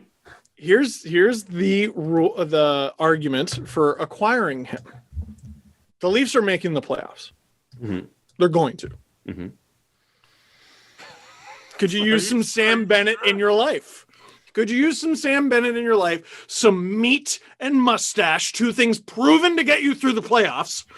Could they use some of that? And here, again, just like with Tyler Ennis, Adam, here's a reason why I'm not saying do it, but I am saying look at it. He's in Canada. It's important. If a player becomes available on a Canadian team, the other Leafs Canadian must teams vacuum up their crumbs. no, but they must have to pick look them at up off the floor. We will be better. You know what? He sucked for the Calgary Flames for 6 years, but you know what? We're the Toronto Maple Leafs, and not only did this work with Tyson Barrie and Cody Ceci, but it's going to work with Sam Bennett too. We're going to bring him in here. We're going to rehab him, and he's going to be a great player. Neither of those guys had reputations as good playoff performers, though. Is this guy his We know why Sam reputation Bennett has a reputation as a playoff performer, Steve. because he performs in the playoffs? Yes, the Flames are terrible around him, but he's good despite that. And this is the thing. He's got a gear. He's got another gear. He's got a gear to give. Now, at 2.5 mil, that's tough. I'm with you there. That's a pill. There's something $2.5 million. it's worth looking at. Who gave him that deal? Are they crazy? Brad Treliving, I guess. Why? Holy smokes. It's worth looking at. It's worth looking at. Is there something truly there? Here's the deal. I'm not seeing a deal that makes sense, but there's something there. I think. Sam Bennett got a chance to score in the playoffs because whoever the coach was at the time, Bill Peters, Jeff Ward, whoever was coaching the Calgary Flames at the time. What was the other guy? Glenn Gulutzin, who was just miserable all the time in every press conference. The only reason Sam Bennett got those opportunities is because Monahan and Gaudreau suck in the playoffs. Well, Monahan was They the guy he was disappear. tied with in playoff scoring, though. This past Monahan year. should be. That's true. He's paid to be. That's absolutely true. Guys, this whole playoff performer bullshit because their star didn't perform. So he gets more opportunities and puts some goals. Come on. And makes the most of them. He gets more opportunities. But What do you want more in a bottom six 4-game player? stretch, but he can't do it for 82. What do you want more in a bottom 6 player than a guy who makes the most of his opportunities, though. He doesn't. He does. No, he doesn't. Come Steve. playoff He time. plays an entire regular season, and he can't get more than 10 goals. You're not man. getting him for the regular What's season. his career high? What is Sam Bennett's career high? It was as a rookie, so the Neil 36 Yakupov points. special with 36 points. I looked it up. He has not 36. topped 27 since. Guys. Bro, I'm there. What are I we get you. talking about? What are we talking about? The only reason this is a conversation, the only reason, Why? is he was drafted in 4th overall a while ago. No, it's also because he wears 93 and likes Doug Gilmour. Well, so do I. Love Dougie. Shout out. Yeah, but you're not as good at hockey as Sam Bennett, who you said sucks. No, I'm definitely not. No, Sam kicked my ass. And listen, this is not an attack on Sam Bennett. It's an attack on the Sounds like idea that we have to pick up every excess forward and have another guy on the third line who can't perform in the regular season. My issue right now with the Leafs is they don't have a third line that performs. And so let's go get the guy who can't perform on the third line for the entire regular season. Let's add it to Pierre Engvall, Nick Patan, Travis Boyd, who's actually been pretty good. Jimmy Vesey. Who else do we got that's not performing on the third line? Let's add Sam Bennett to the mix. Great. Let's All I'm take saying is it's downgrade worth in exploring. skill with Alexander Kerfoot. And I get it. We get to save $1 million. I would look at it too. And I agree with you, Steve. You should look at it. Should always look at it. Should look at it, but What are we looking at? Yeah. And then people, and so somebody said to me today, hey, listen, when the Leafs are fully healthy again, and they made a really good point. Your third line is, in this scenario, Simmons, Robertson, Bennett. oof. So not bad, right? That sounds pretty good, except for the fact that Nick Robertson's like 4.5 years old. And we're going to expect him to drive play on the third line by himself? Yeah, but him and Not like Simmons Sam Bennett's on going to- average are like 25. That's how age works. But we just talked about Wayne's not driving the possession. Sam Bennett for sure isn't driving possession. So it's going to be on Nick Robertson? I don't think- setting a 19-year-old up for success? No, making him your third line center, I think, is an abject mistake. Bennett? Yes. So I'll agree with you that I don't want him there. Trading a third line center for him. So what I are you am not the doing? one who suggested trading Kerfoot. Where's he going then? Where's he going to play? I'd like to see him. I think he would be an excellent fourth liner. The problem is he makes $2.5 million. Adam, in most years you go, hey, you want Sam Bennett? I say, no, not really. This year is different. It's different. You know what, Jesse? I'm going hunting, and the guy I'm looking for is elite fourth liner. Please hook me up with that. I would love Sam an Bennett elite should- fourth liner. On a good team, Sam Bennett should not be playing above the fourth line. I'll say this. It's something we are giving entirely too much thought to. No, I'm calling Leafs Twitter out on this one. This is crap, and you're at it again. Stop it. I think it's something they should look at. A fourth liner. What if it's salary retained? They're going to take on more salary. Calgary is going to... They're going to take on Kerfoot, and they're going to take some. No, we're not giving... Leave Kerfoot alone. Yeah. There's no Kerfoot. Nobody's giving up Kerfoot for Bennett. They're not. So what does this deal look like? Yeah, that's the thing. What There's asset no are we deal. talking about? You don't want to give up anything for Sam Bennett. You want him for just cash. Would they look at something like Sam Bennett, salary retained, I don't know how much, and Pierre Engvall, who obviously pisses the organization off? Here's the problem. So the Flames right now are accruing some cap space according to Cap Friendly because their daily cap hit is less than their ACSL. I don't know what the hell that is. But anyway, the reality is, guys, they will have $3 million available by the deadline. Their current cap space availability is $1 million. So how much are they going to retain? Plenty of space for Kerfoot. So you retain the difference between Engvall and Sam Bennett to even it out? Is that what you're saying? Would you do a straight swap? Say their salaries were even. Do you do a straight swap of Sam Bennett for Engvall? Well, I if don't the even salaries do that. were even. The problem with Engvall is I just don't, even though I like his tools, I just don't see a future for him on this team. Like, it's starting to look more like that. And he's just one of those. I feel like he's a player. I understand why he drives Sheldon Keefe nuts because he's clearly got the talent. It's clearly there, and he just makes one or two mistakes a game where it just completely erases the good night that he has. He makes mistakes that you can't afford that far down your lineup. But he's valuable because he can play on the penalty kill. He can play the wing. He can play center. Sounds like a fast version of Sam Bennett. I enjoy Engvall on the PK. I do too. On the PK too. He does what we were sold on Martin Marincin. The you shall not pass. You know, with the big staff into the earth. He does block things very well. So here, I think it's worth looking at getting Sam Bennett, but Jesse threw down the gauntlet. Would you do this? Yeah, the swap salary's even. A wash. No. For Engvall. Yeah. No, I don't think so. I wouldn't do that. So we're getting a guy who we think is we wouldn't give up Pierre Engvall for. God. Adam, I'm on your team. Adam makes a good point. Don't guy. Sorry. I'm on your team here. Guy. Sorry, I sound like a real Canadian. Hey, guy. Hey there, guy. Okay. So we're done with this now, right? We're done with this conversation? For now. Steve thinks it's something they should look at. I think till closer to the deadline when you're like, we need some meat. No, what they're doing is they're doing the same thing that the Leafs did with Phaneuf. They're pumping up his stats, and then they're going to offload him, and then he's going to go back to the player he always was. They're good playoff performance. Bennett stats? Yeah. Good playoff performance. 2 points in 10 games? Well, Jesse, that's double what he had at Game 9. Because he got to play on their first line and beat Edmonton. Beat Edmonton. Right, 6-4. That was a good game. I watched both games on Saturday night, and they were fantastic. It was a good Saturday of hockey. Oh, it was. This past Saturday was good hockey. And, there is nothing more fun than finishing a Leaf game and knowing that Calgary and Edmonton are playing. Mm-hmm. I love that. That's my favorite. And I always forget. And then they're like, and up next, Calgary, Edmonton. I'm like, oh, what? Yes. Amazing. Yes. So always good. And then you get to see the headlines too, but it's not as good as the first headlines because it's not actually headlines. That is Jesse Blake. That's called bylines, actually. Bylines. Is it called bylines? No, it's not. I was like, why'd they do that? That wouldn't even make sense. What's this sub-headline called? Is that the byline? You could call it byline because it's the second headlines and by means two. Okay. Ooh, I don't know. All right.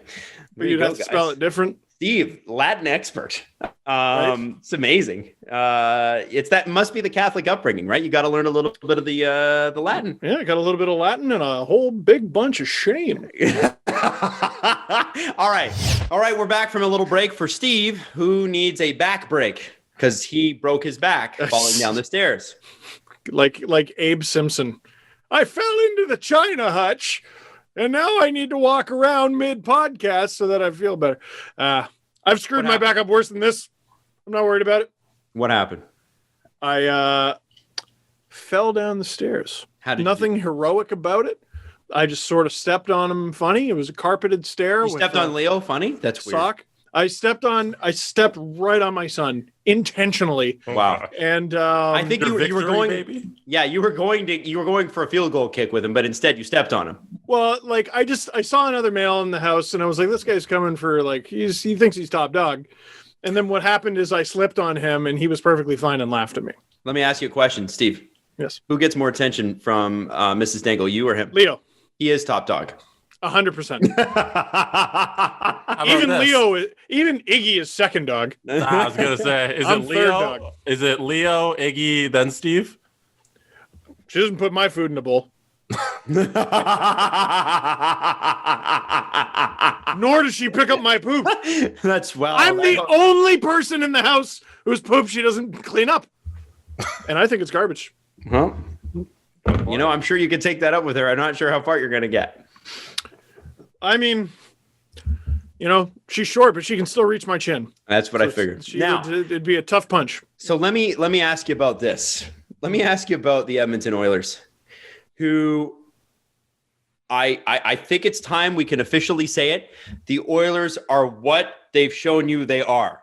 They are mediocre on their best nights. Can we stop talking, guys? This is the question for the whole thing. Can we stop talking about when the Oilers are going to break out as if it's going to happen, or if the Oilers could break out as if that's a possibility? The Edmonton Oilers are, at best, on their greatest nights when both McDavid and Draisaitl are going and they can get less than 4 goals against, a mediocre team. And that is what they are. Fair? Can we finally say it? They've been like this for 4 years, but can we finally talk about it? They are. It is. I wouldn't bet against Connor unbelievable. McDavid. I wouldn't either. I'd bet against his entire team. This is the problem, isn't it? So I'm looking at this. McDavid and Draisaitl are 1 and 2 in the league in points. They're 26 and 23. Marner is 20, so Wow. he's number 3. What? JVR is number 4 at Told you. 18. Yeah, he's doing well. So anyway, that threw me off. McDavid is also, is it second? He's tied for second in goal scoring with 9. Even strength goals. They're not up there. I clicked the wrong thing. Anyway, listen, where I was going with that is they're the most dominant duo in hockey, bar none. There is not a better one. And Matthews Nuge, and Marner. Nuge, by the way, point a game player too. Exactly. Matthews and Marner are so good. They might even be the second best duo in the league. They're top 5. They're a top 5 duo in the league, and they're still not close. Mhm. And the Oilers suck. They should not still suck. They are maybe above sucking. They are mediocre. And you can point to games, well, if they suck, then how did they beat the Leafs? What? Okay, you would not say, well, you said the Detroit Red Wings suck. They beat Boston 4 times last year. The Senators suck. They beat the Leafs. And they beat the Leafs too. You wouldn't call the Senators good. It's a long season and shit happens. How about that? But what is looking real bad right now is the Oilers are getting this many stops, and pointing to injuries is a waste of time, because unless it's half your roster, every team has injuries. Unless it's like a playoff situation in the bubble, and you look at Colorado and they're down to their third goalie, who happens to be Michael Hutchinson. That's the only time you can go, well, our starter and backup both got hurt.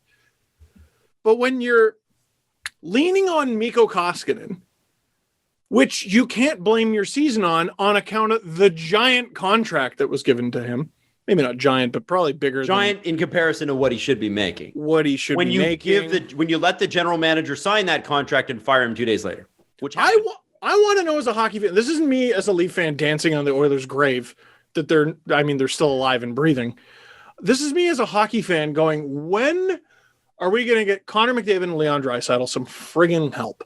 we're not in Edmonton. Oh, it's killing me. And if anybody just dares to dispute me on that, how long is Connor McDavid? Is this his 6th season? Well, This is season 6 for Connor McDavid. And you know what's getting further and further in the past? 2017. Yeah, we need to stop with that. You got to pick up your We socks. made it to the second round that one time. Okay. You got to pick up your socks. The Leafs have lost to Boston twice since then. That's forever ago. They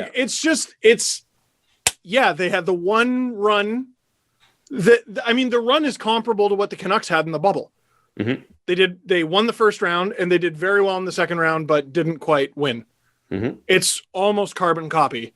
And look where the Canucks are now. It does not matter. It doesn't matter. 2017 doesn't matter. How are you going to help Connor McDavid and Leon Draisaitl, the 2 best players in the league, at very least the best duo in the league, that features the best player in the league, indisputably? How are you going to surround them with enough talent to be an upper half team in Canada, which I love this division. It's a barrel of monkeys. It's a lot of fun, but there are soft spots. Oh yeah. There are soft spots. There's going to be those who eat and those who starve in this division. It's haves and have-nots, and that's it. That's what it is. There's 2 good teams and everybody else. And I look at the Oilers and I keep saying, yeah, but I can see how they would win a series or 2. To which Adam always says, they lost to the Blackhawks. And I go, fair. And I'm so sick of watching this mediocre product. Well, and Steve, you said it perfectly there. How long? When are we going to get Connor McDavid and Leon Draisaitl? And I think you could put Ryan Nugent-Hopkins in there, who's been there for like 10 years and has had 2 or 3 great players to play with: Eberle, Hall, McDavid, Draisaitl. That's it. And Hall was for like 5 minutes. Yeah. So those guys all get to, that's who he's seen as in terms of stars. Imagine that the shelves full of hockey cards that he's seen go through an Edmonton Oilers jersey and never, ever see the light of day again. And let's say this. This is Connor McDavid's sixth season. At the end of this season, he will have 6 years in the NHL. He's been to the playoffs twice, second round once, and he is playing at like 2 points per game right now, and they can't get it done. This is the thing, guys. This isn't going to happen in Edmonton. It's not going to happen. If it was going to happen, it would have happened. It's not going to happen. The clock, remember the Connor McDavid doomsday clock that we started? If they didn't make the playoffs last year, they'd be in trouble. When Ken Holland took over, or whenever the hell it was he took over and they made the playoffs, it's ticking again. Connor McDavid getting traded, Adam. Connor McDavid getting traded would be the closest thing to an NBA move I think we've seen in the NHL. The amount of who has $12.5 million to give to even the best player in the world. You know what? Like Edmonton's going to have to take a bad contract back. For Connor McDavid? You're gonna have to give me first round picks for people who aren't born yet. In order for that to happen. You would trade Draisaitl before you would trade McDavid, though. So Draisaitl's contract has actually aged extraordinarily well. Yeah, I hated it at the time. And here's the deal. Now you're going to trade the rating MVP? Yes. Oh, yes. You need a save. What do they? What is it? Save. Is it goaltending or is it more offense? Is it more defense? What does Edmonton exactly need? The to defense do? isn't great. They're anemic on defense. They're terrible. Come on, they're not good on defense. Tyson Barrie plays for them, so that's already a marking it. We know what that's like. I mean, like the Oilers had. You're so mean to him. What the hell? Oh man, did you see the Tyson Barrie? They were pressing. There was a point in the game, and I forget what period it was in. And the Oilers were pressing. And I was like, are these guys on a power play? And they weren't. And Tyson Barrie's like, I got this, guys. Skates right in on his off wing or his offside to the boards, gets dead zone, and then fires a backhand up just the middle of the thing in front of the Flames net. And what does Calgary do? Right down the other way, scores a goal. Like, come on. 5-on-5 ain't his thing. So then you got, so Tyson Barrie doesn't play defense, and we know that. Stop. Like, he might rack a bunch of points. He doesn't play defense. Yeah. But then you got Adam falling off a cliff, Larson, who we're not sure is an NHL player beyond this contract, frankly. I feel Chris bad Russell, for him, man. Chris Russell, who's never been good. You do have Ethan Bear. You do have Evan Bouchard. Evan Bouchard. When Oscar Klefbom comes back next year, maybe things look a bit better. You got and then who does that leave? Year. Darnell Nurse by himself? I mean, we saw Darnell Nurse is great, but we saw Morgan Riley by himself. It wasn't fair. For an 82 game season, you need at least 4 guys. You need at least 4 guys who are guys, right? There's a reason Duncan Keith got the Conn Smythe in 2015. You're not supposed to be able to do that. Mm-hmm. You're not supposed to be able to do what the Chicago Blackhawks did. And it's harder over a 82 or even 56 game regular season to do that than it is in the playoffs, in my opinion. The playoffs are shorter. We've seen lines and individuals and teams get hot, and it can carry you X amount of the way. But if you don't have, who are the Oilers' 4 guys?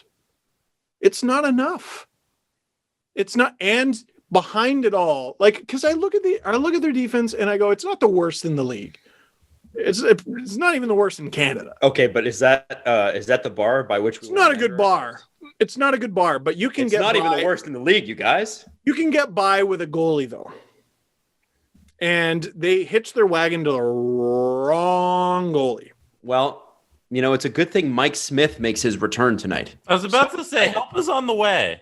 You never know. Help is Mike Smith? Yeah, who knows? I mean, he's more Cam Ward than Cam Ward. What does that mean?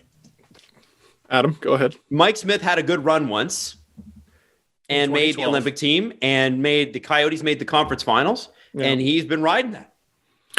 Dude, And he's the kind of guy who will probably get 3 consecutive shutouts after the show and will Yep. look like morons. Oh, he'll still finish the season with below a sub 900 save percentage, so I don't care. Last Incorrect. year, Mike Smith went 19, 12, and 6. Mhm. That's not bad.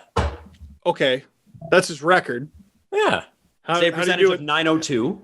Yeah. Is that what he had? Yes. 902, 19, 12, and 6. But doesn't that just show you what would the record be if he's 908, which is still not very good?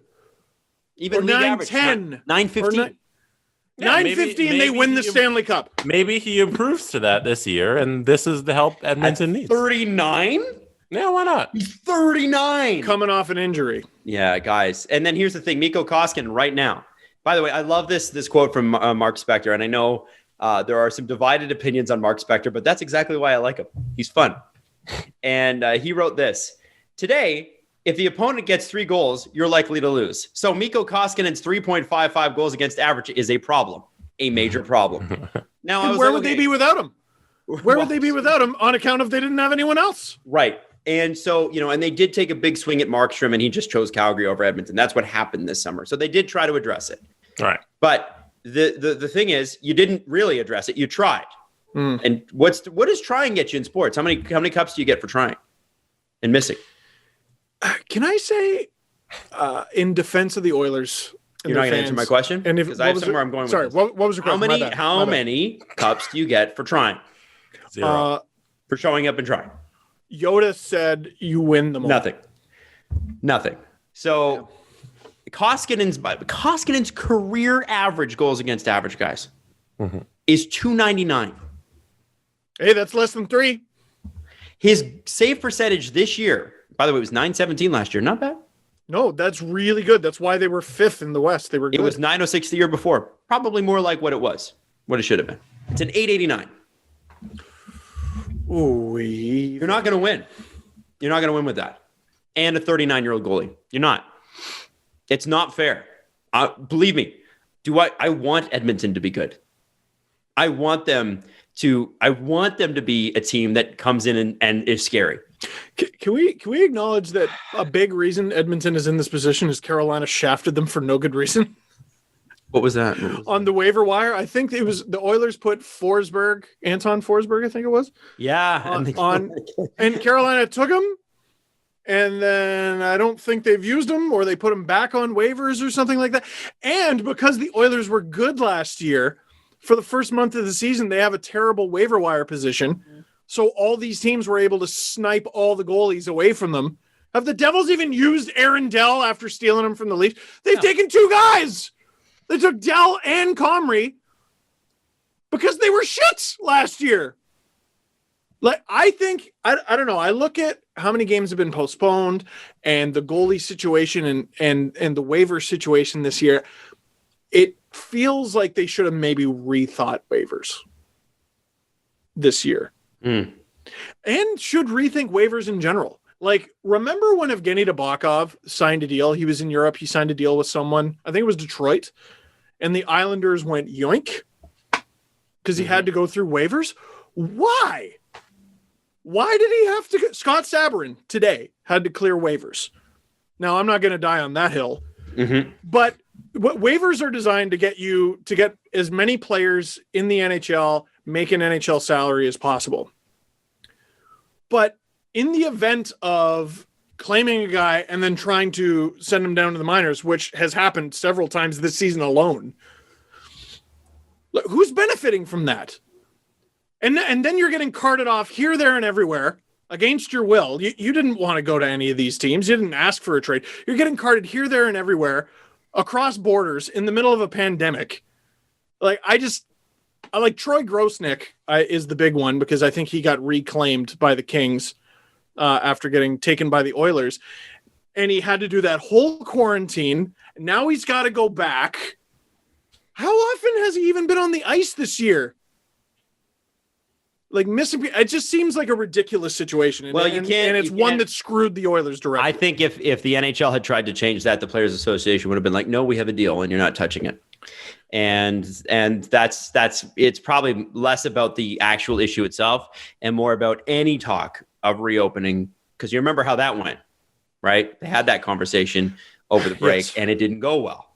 And then we almost didn't have a season. You remember that, right? We talked about that in November and December. So what I'm saying is while I agree with you, Steve, I don't think that that's going to be something that gets changed, only because they're at such an impasse. They hate they're always at loggerheads about every issue. Something like simple like that doesn't get solved. But I agree with you. Goaltending on the waiver wire is something that should be looked at. I don't know if they can change anything, but they should look at it. And just on the Oilers, if you guys are saying that goaltending is the issue, and then if they can solve goaltending, that's it, then one, I want to see what Mike Smith and Koskinen do this season. Me too. And then I want to see it. Two, Frederik Andersen is going to be a great Edmonton Oiler. Yes, he is. Wow. Yeah. You know what, man? Yo, Freddie Koskinen? That's mediocre. It's Can't wait. Good enough. Yes, good enough. Agreed. Yeah. Agreed. Good enough. Well, and it would accentuate is not the word. Optimize Mikko Koskinen's abilities and potentially Freddie's as well. Now, you'd have to grossly overpay probably to get him there in free agency, and that's its own problem. But they will. I totally agree. If you get a guy of that level, and I think we can agree Freddie Andersen is at least league average. You get a league average goaltender. I just want to see it in Edmonton. I want to see it. Let's the silent killer for the Leafs this year. This is not going to be Winning. It's not going to be a popular call, but Freddie Andersen better improve. Man, An 896 save percentage isn't going to cut it. is he still? Sorry. Wow. Not good enough.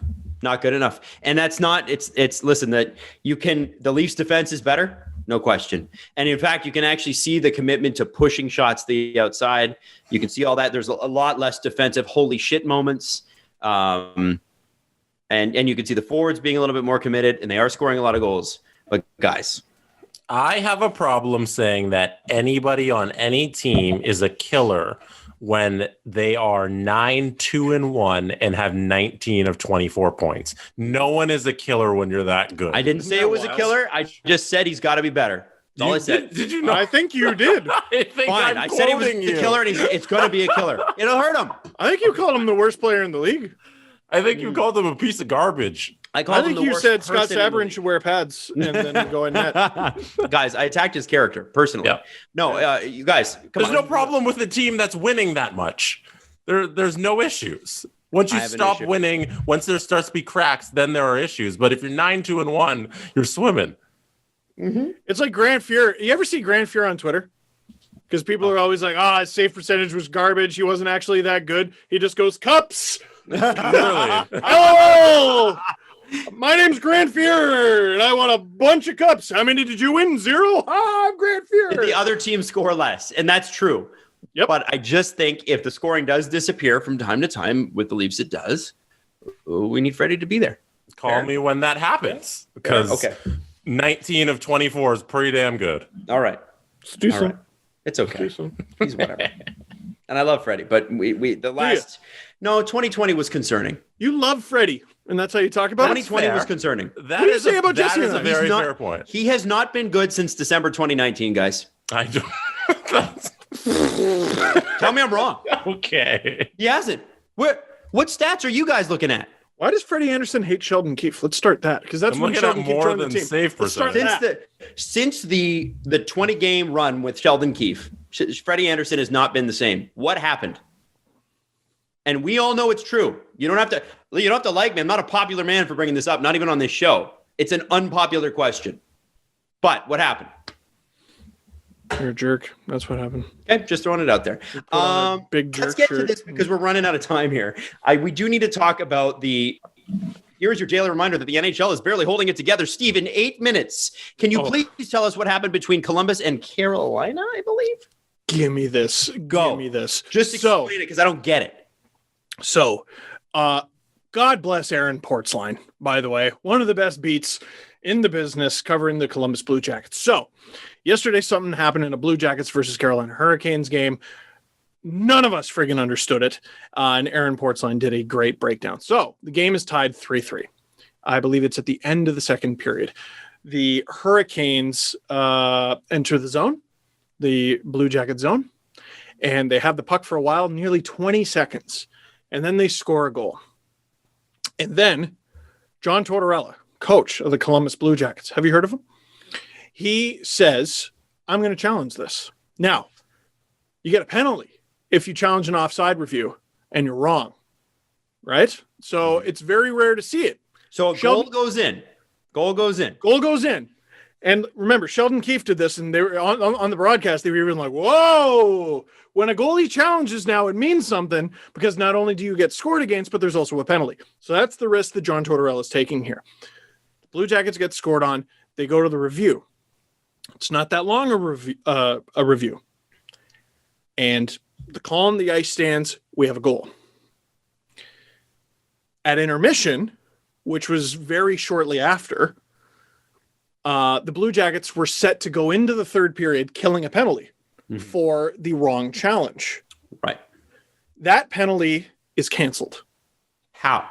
Because they took a look at it again during the intermission.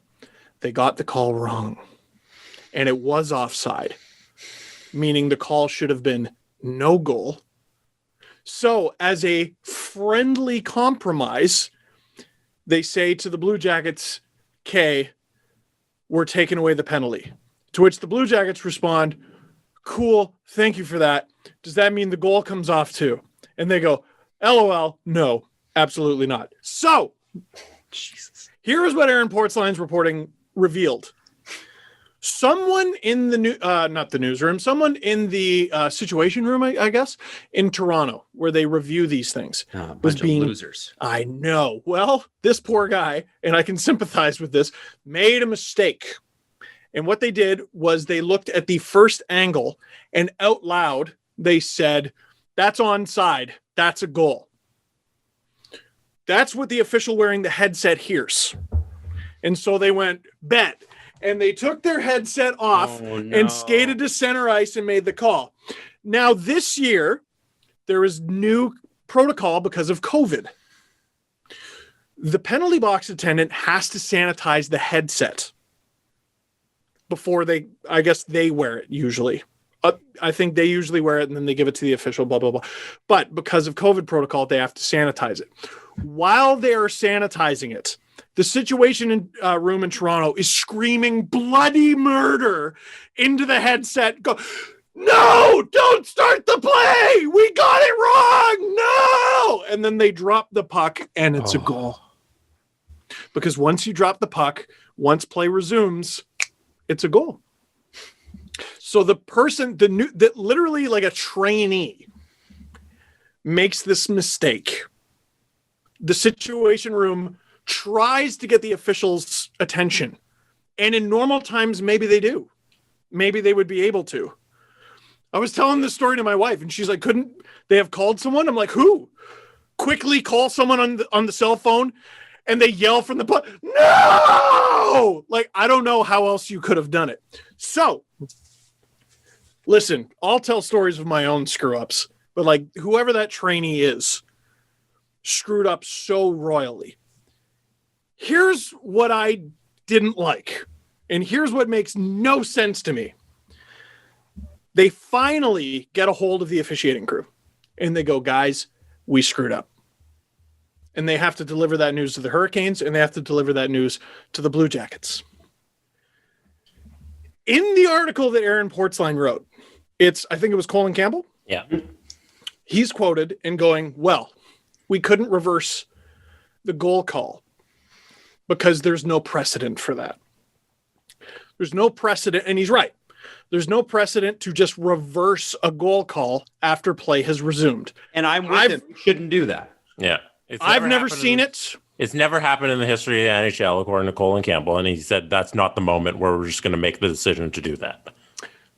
But as I continued reading, I'm like, well, I don't remember them ever just canceling a penalty halfway through it either when the other team hadn't scored, which he acknowledges in his quotes. He goes, "Well, I don't know if that's ever happened either, but we wanted to get it right." But you didn't. Well, you didn't want to get it that right, I guess, because now Columbus is no longer killing a penalty, but it's still a one-goal game that their opponent leads. And by the way, that's how it ended. It ended up being 6-5. There was but it's a one-goal game. There was 4 more goals that were scored. It became still a one-goal game. Still a one-goal game. Totally. And let me throw this at you. Does Columbus get that minute back that they spent on the penalty kill before the period ended? So this is the suggestion made by very many. You have to add, I think it was about a minute. Now, there is precedent for that. Mm-hmm.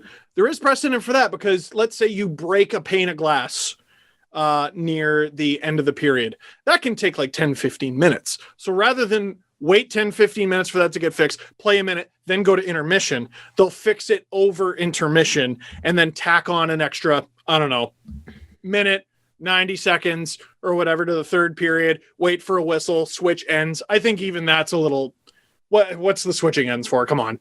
But the line shouldn't matter. Especially COVID. You know what I mean? Yeah, but then you're going to switch bench. I don't know. Anyway, I guess they switch benches during the game and also body check and play hockey, but that's another discussion. So they broke precedent, in my opinion, by canceling the penalty halfway through. And if I'm Rod Brindamore and the Carolina Hurricanes, I go, what are you doing? Okay, you got the call wrong. That's my problem? That's my problem? But to me, the team, you either go one way or the other. You either go, we're getting this right by canceling the penalty and the goal, or you say, we are not breaking precedent. We made a mistake. Oh, well. We're human beings. We're human beings, and we'll cop to it afterward. That's what you should do. But what they did was they tried to minimize the damage without actually righting a wrong. Now, there is an argument in favor of not canceling the goal beyond the fact that there's no precedent for it. And it's from Reese Jessup. That's _offside, who used to work, I think it was for the Florida Panthers. And he goes, any talk about striking the goal is absolutely insane. This play that was quote unquote illegal is absolutely hair splitting in that the offside entry had zero impact on the goal or actual entry whatsoever. This is a good goal 100 times out of 100, and the offside rule continues to be ridiculous.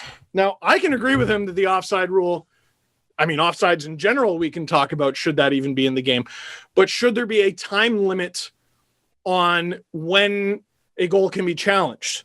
But which I do think they should have that, but then you're going to be reviewing. There's going to be like a 9.9 situation, and you're going to have to review not just the play, but also the clock. And it's going to take half a frigging hour for one goal challenge. So in this situation, though, the NHL made a conscious choice to get this wrong. They did. And you can put blame on that trainee who initially got the call wrong. I'm sure they're sick. I'm sure they feel terrible. It wasn't his responsibility to say anything on the microphone as well. His job, his title, I think, is video technician. He literally just sends files from the situation room to the referees. He just sends files. On the mic then? Because he has to listen to the situation room. And they say, hey, send video A to referee, go. And he literally just punches a button. It goes to the iPad. But he's like, I saw it. It's a goal. And he's supposed to shut up. And maybe I misunderstood this in the article, but I think usually the situation room would be everyone in a situation room. But because of COVID, they're not. Right? No, it's not a bunch of people in the same room making the decision. Do I have that wrong? In some situations, a lot of it's remote as well, because you got the guys in Columbus, then you got the guys in Toronto, then you got Colin at home, then you got the video technician who's like up in the press box. So they're all kind of remote and just on mics. Yeah. So there was a miscommunication caused by this one person, and it was wrong. What they did was wrong. The call was wrong. Wasn't their call to make. I don't understand how they made the conscious decision to get it half right. Yeah. I have a question. Can anyone explain why they got it half right? That's a very good question. I have a procedural question, if I may. Okay, sure. Guys, I'm a ref in the NHL. Boo! I skate 60 million kilometers a game. I'm in great shape. I'm away from my family a lot. It's COVID. Things are hard. Okay? Sure. Not easy to be a ref. And also, these freaking millionaires are bitching at me. Yeah. Great. Crosby. Yeah. Bunch of losers. But I worked my whole life to get here, and I'm really excited about it. If I am going to review over something, and they say something over the mic that sounds rushed, procedurally, wouldn't you, as a ref, say, can we confirm that? Are you guys confirming that that's the play? All the ref has to do is say, Toronto, please confirm. Please reconfirm. Am I hearing you right? So the guy on the phone who pressed the wrong mic button, Yeah. the ref needs to be like, are you sure? So Let's the just check. trainee on the phone said it succinctly to the referee, and he said it twice in the quote. He says, he was offsides, that was a good goal. And the ref hears that and he walks away. And then if I'm the ref, who are you? Just so this is the identify yourself, please. Procedurally now, are you going to have to be like, this is Chris King, and that's a good goal?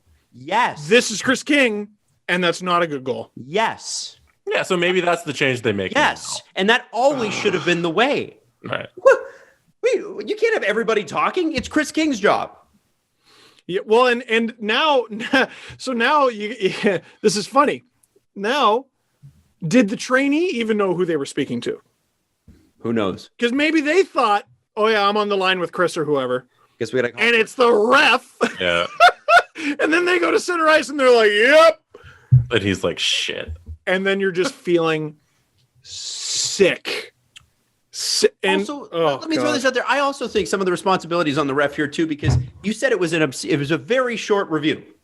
Yeah. Well, Ring some alarm bells. Let me just say, I was trying to paint a picture and I assumed it was short because they only looked at one angle. Okay. And it sounded like there were at least 3 available. It must have been short then. It was. That was the first video the trainee sent over, and he said it at the same time he was setting the first video. God. He said, that's onside. That's a good goal. I'm telling some of the responsibilities on the ref on this one, guys.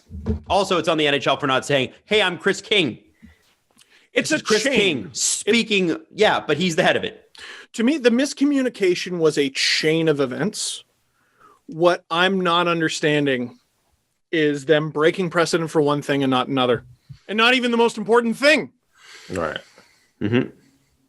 I don't get it.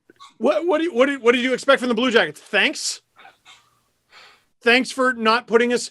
Well, and the other line in the article, it was something along the lines of, well, them on the penalty kill, it put them in a situation where it could be a 2-goal mistake, and that was unacceptable.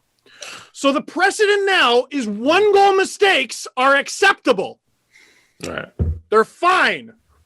A-okay. Yep, we're good with it. Tell you what, if you see a team winning and you don't like it, just change it. Just change it. 1-goal mistakes are fine.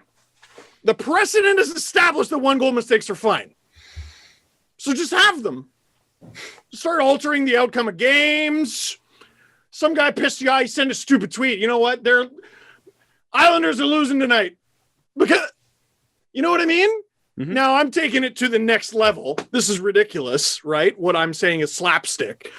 But it's ridiculous that they made the call to correct one wrong and not another. And not even the most important wrong. Instead of just owning the mistake, just own it. I would have had more respect for them if they made them kill it. If there was ever a time to set the precedent for taking back a goal, it's probably this one. When you know you made a mistake and you have the evidence to make a mistake, and you just correct it at the start of a period.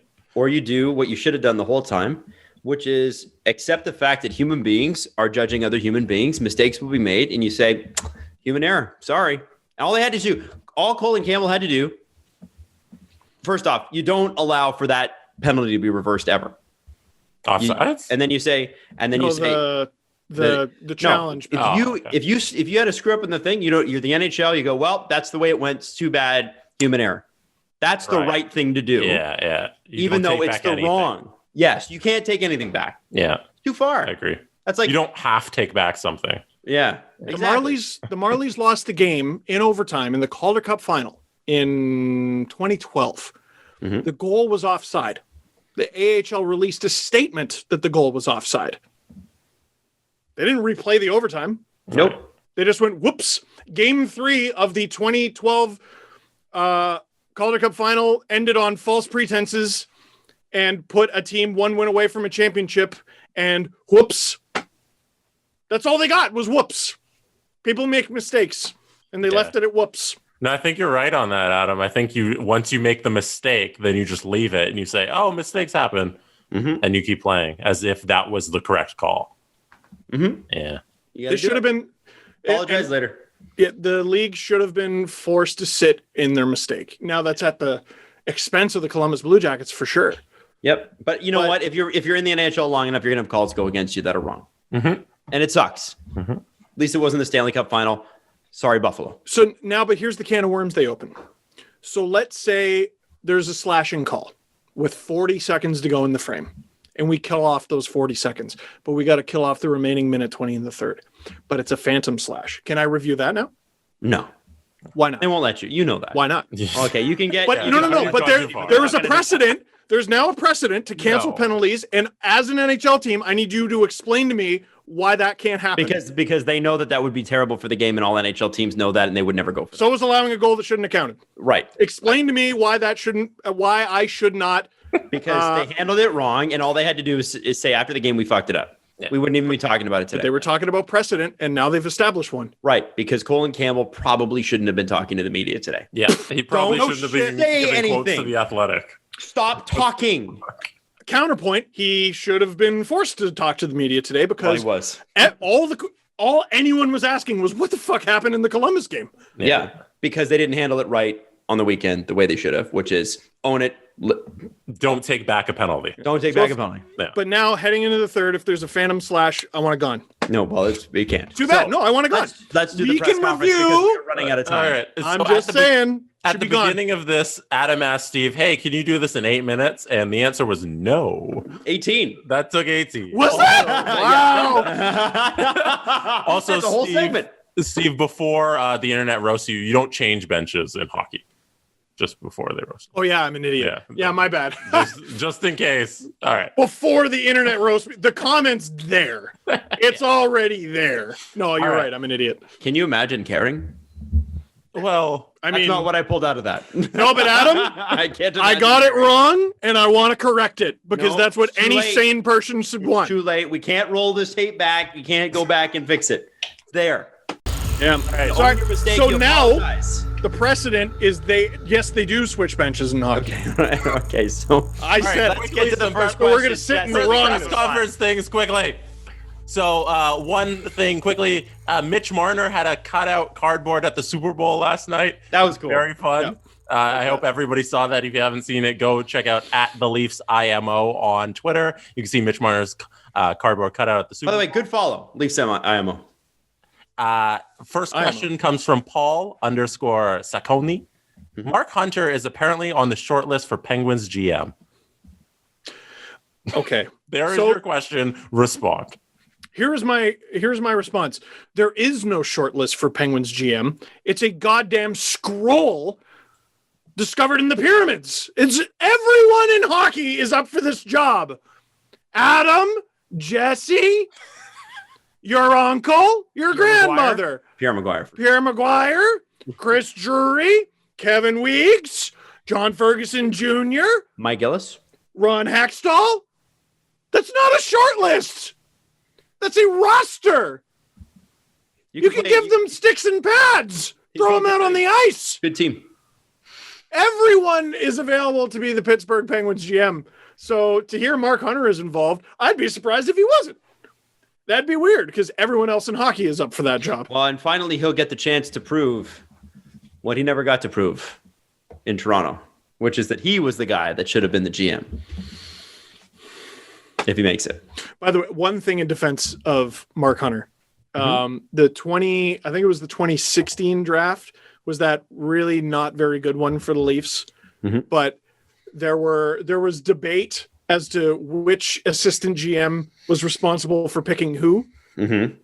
And so all the bad picks from 2016, those were Mark Hunter's fault. Yes. And then Adam Brooks scores his first NHL goal, and everyone's like, that was clearly Dubas. And I'm like, okay, wait a sec. That's not fair. We don't know that.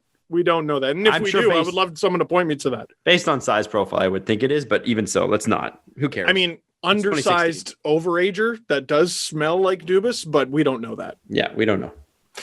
Question from Marco. I would like to understand why the NHL still schedules all their games at the same time. For example, there are 6 games tonight and 4 are at 7 p.m. Eastern. Shouldn't they space them out 15 minutes apart so they're always on a game? So there's always a game on instead of having it on at the same time. So the reason they do that is because there's a lot of cities, including our own, that have a local newscast. Game's got to be over by 10 because the local news runs at 10. I can guarantee you when that sort of stuff kind of switches to on demand, which it is, and the schedules are less rigid because, you know, it's going to be a lot more in the future. Like, you know, I want to watch this particular thing and I don't want to be forced to watch the news at 10. Maybe I want to watch Your Honor. The show's so stressful. It is. That will change. But the other thing is you got to remember what people's lives are like. So you can't everybody kind of goes to work and comes home at the same time. Right? Most people. It's a general. And when you're thinking about broadcasting, you have to think broadly. It's a broadcast. And so you got to look generally when are people home and done dinner? 7:00. That's the time to start a game. And on Wheel of Fortune, and which is at 5:30 and 6 and 6:30.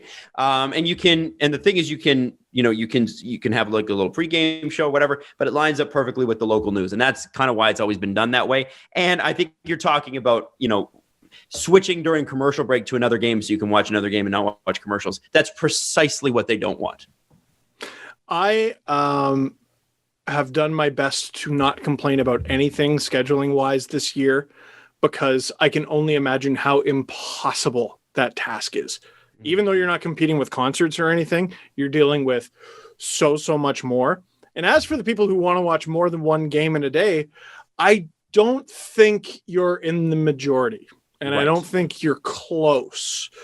On weekends, like on a Saturday, would I like to see like a noon game or a 3 game and a 7 game? Of course, I would love that.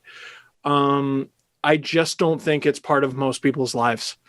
Most people are at hockey practice if it's a normal year, or you're out with your family, or you're going grocery shopping, or out doing shit. Like Saturdays are sacred for a lot of people, especially like I want to know what life is like with a kid and life is normal again. Because I got to imagine Saturday afternoon is going to be a shitload of running around, and Sunday too. Mm-hmm. You know, it's just, I don't know. I have a hard time complaining about that. I understand where you're coming from, but I think you're in the minority. Yeah. All right. Not everybody's got the time to watch 6 hours of hockey. Dude, it's a lot of time. Hockey's my favorite thing in the entire world, and I cover it for a living. 6 hours is a shitload. 6 hours of anything. That is too much of anything. I don't care if your favorite thing is the beach. I don't want to go to the beach for 6 hours. Get out of here. I do. Yeah, I would love that. I've done that. Steve's not a beach guy. The only thing I can tolerate for 6 hours or more is sleep. Okay. I'll do that. All right, stop working on your tight 5. Yeah. All right. You can handle YouTube clips of old wrestlers. Wow. Based on our YouTube channel watch time. I'm just throwing that out there. That's why I don't log in anymore. All right, Jesse, any more questions? No, I know you have to go. I can ask one more if you want. All right, quickly, let's go. 30 minutes. If you have to make, this is from Benny Young. If you had to make a starting 5 lineup of the best Leafs of all time, do any current Leafs make the cut? Austin Matthews. Sorry, say that one more time. Best starting what? Starting 5, best Leafs of all time. Austin Matthews. He makes the cut? Yeah. Austin Matthews is the best Toronto Maple Leaf there's ever been. Wow. You're going to have Matt Sundin and Austin Matthews on the same line, and they can fight it out for who wants to be center. And then Hap Day. Dougie? We're not talking like, we're not talking about like, well, he put in the work and whatever. We're talking about the top skill players of all time. And on the Leafs. At their height. Right? So you can't be like Brian Leach. Yeah. Like that guy was there for 45 minutes. And it was a great 45 minutes, man. I love Who's the top 5? At the top of their game, it's got to be Matthews. You got to have Gilmore. You got to have Sundin. Okay. Because Gilmore was legitimately like the runner-up for the Hart that 92-93 year. Yeah, I'll meet you there. Yeah, you're taking the best. You're taking the player at their best season on their best season with the Leafs. Yes, has to be with the Leafs. Matthews for sure has to be. Okay. I think you got to have. I do actually think you have to have Pate. I'm pretty sure he's in there from the 30s, right? And then I think he disagrees. God, that was so long ago. I don't even know what position he played. I think you might be like George Armstrong. I don't know that he was ever the top scorer. I think Frank Mahovlich would have to probably be in there. Frank Mahovlich was great. He's in the convo. And then, I mean, I would put Boreas Salming in there because I think me too. Boreas Salming doesn't get that. Not if Boreas Salming didn't play for the shitty 70s and 80s Leafs, he would have been a Norris Trophy winner perennially. Who is their best right-handed D ever? Is Boreas right-handed? I don't think so. Okay, if he was, then it's Boreas Salming. 100%, and that would make this conversation so much easier. Ted Kennedy, his the best season. Teeter Kennedy. You know, like there's a candidate. Mm-hmm. By the way, I just want to quickly throw in there, the National Hockey League has announced, and this is just from a few minutes ago, this is why we didn't do this update earlier, that the two additional Sabres games, 11th and the 13th versus Washington, 3 more New Jersey Devils games, and 2 more Minnesota Wild games have been postponed as a result of the COVID protocols. Decision on the 3 teams' resumption of practice and game will be made by the league, NHLPA, and clubs' medical groups in coming days. All 3 organizations have and will continue to follow all recommended guidelines, local state laws, blah, blah, blah, blah. I will say Johnny Bauer to make you happy and Thomas Caberlet to make you mad. On the note of on the note of those things, on 31 Thoughts, they were talking about basically something that I was saying last show. There's going to be a lot of teams around the NHL that do not get to 56 games, and they're going to have to do points percentage. That's okay. For a bunch of teams around the NHL. Does it benefit the Leafs? Yes, perfect. The sooner we get the Ottawa Senators off the ice, the sooner the better. Yeah. Well, that was another thing they talked about. Can we start the elimination? Yeah. What if there's a game that you have to make up between the 6th and 7th ranked team in that division? And one of the arguments is don't bother playing it. Yeah, those are baseball rules. You can play 160 games. We're in a pandemic here. Yeah. Like, come on. Also, there's like 26 million Americans that have been vaccinated. Mm-hmm. I'm sure the American teams are going to be able to vaccinate soon. I'm pretty sure. Yeah, if those numbers keep running up, like it'll get to athletes eventually. Sooner rather than later, I would think.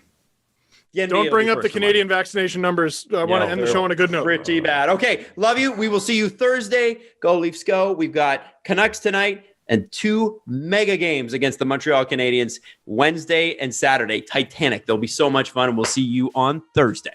Not Caberlet, Yuskevich, yeah. And just a reminder, if you aren't already a subscriber to The Athletic, go to theathletic.com/SDP and receive a subscription for just $3.99 per month. The Steve Dangle Podcast. Follow the guys on Twitter at Steve_Dangle, at Adam WYLDE, and at Jesse Blake. Connection complete.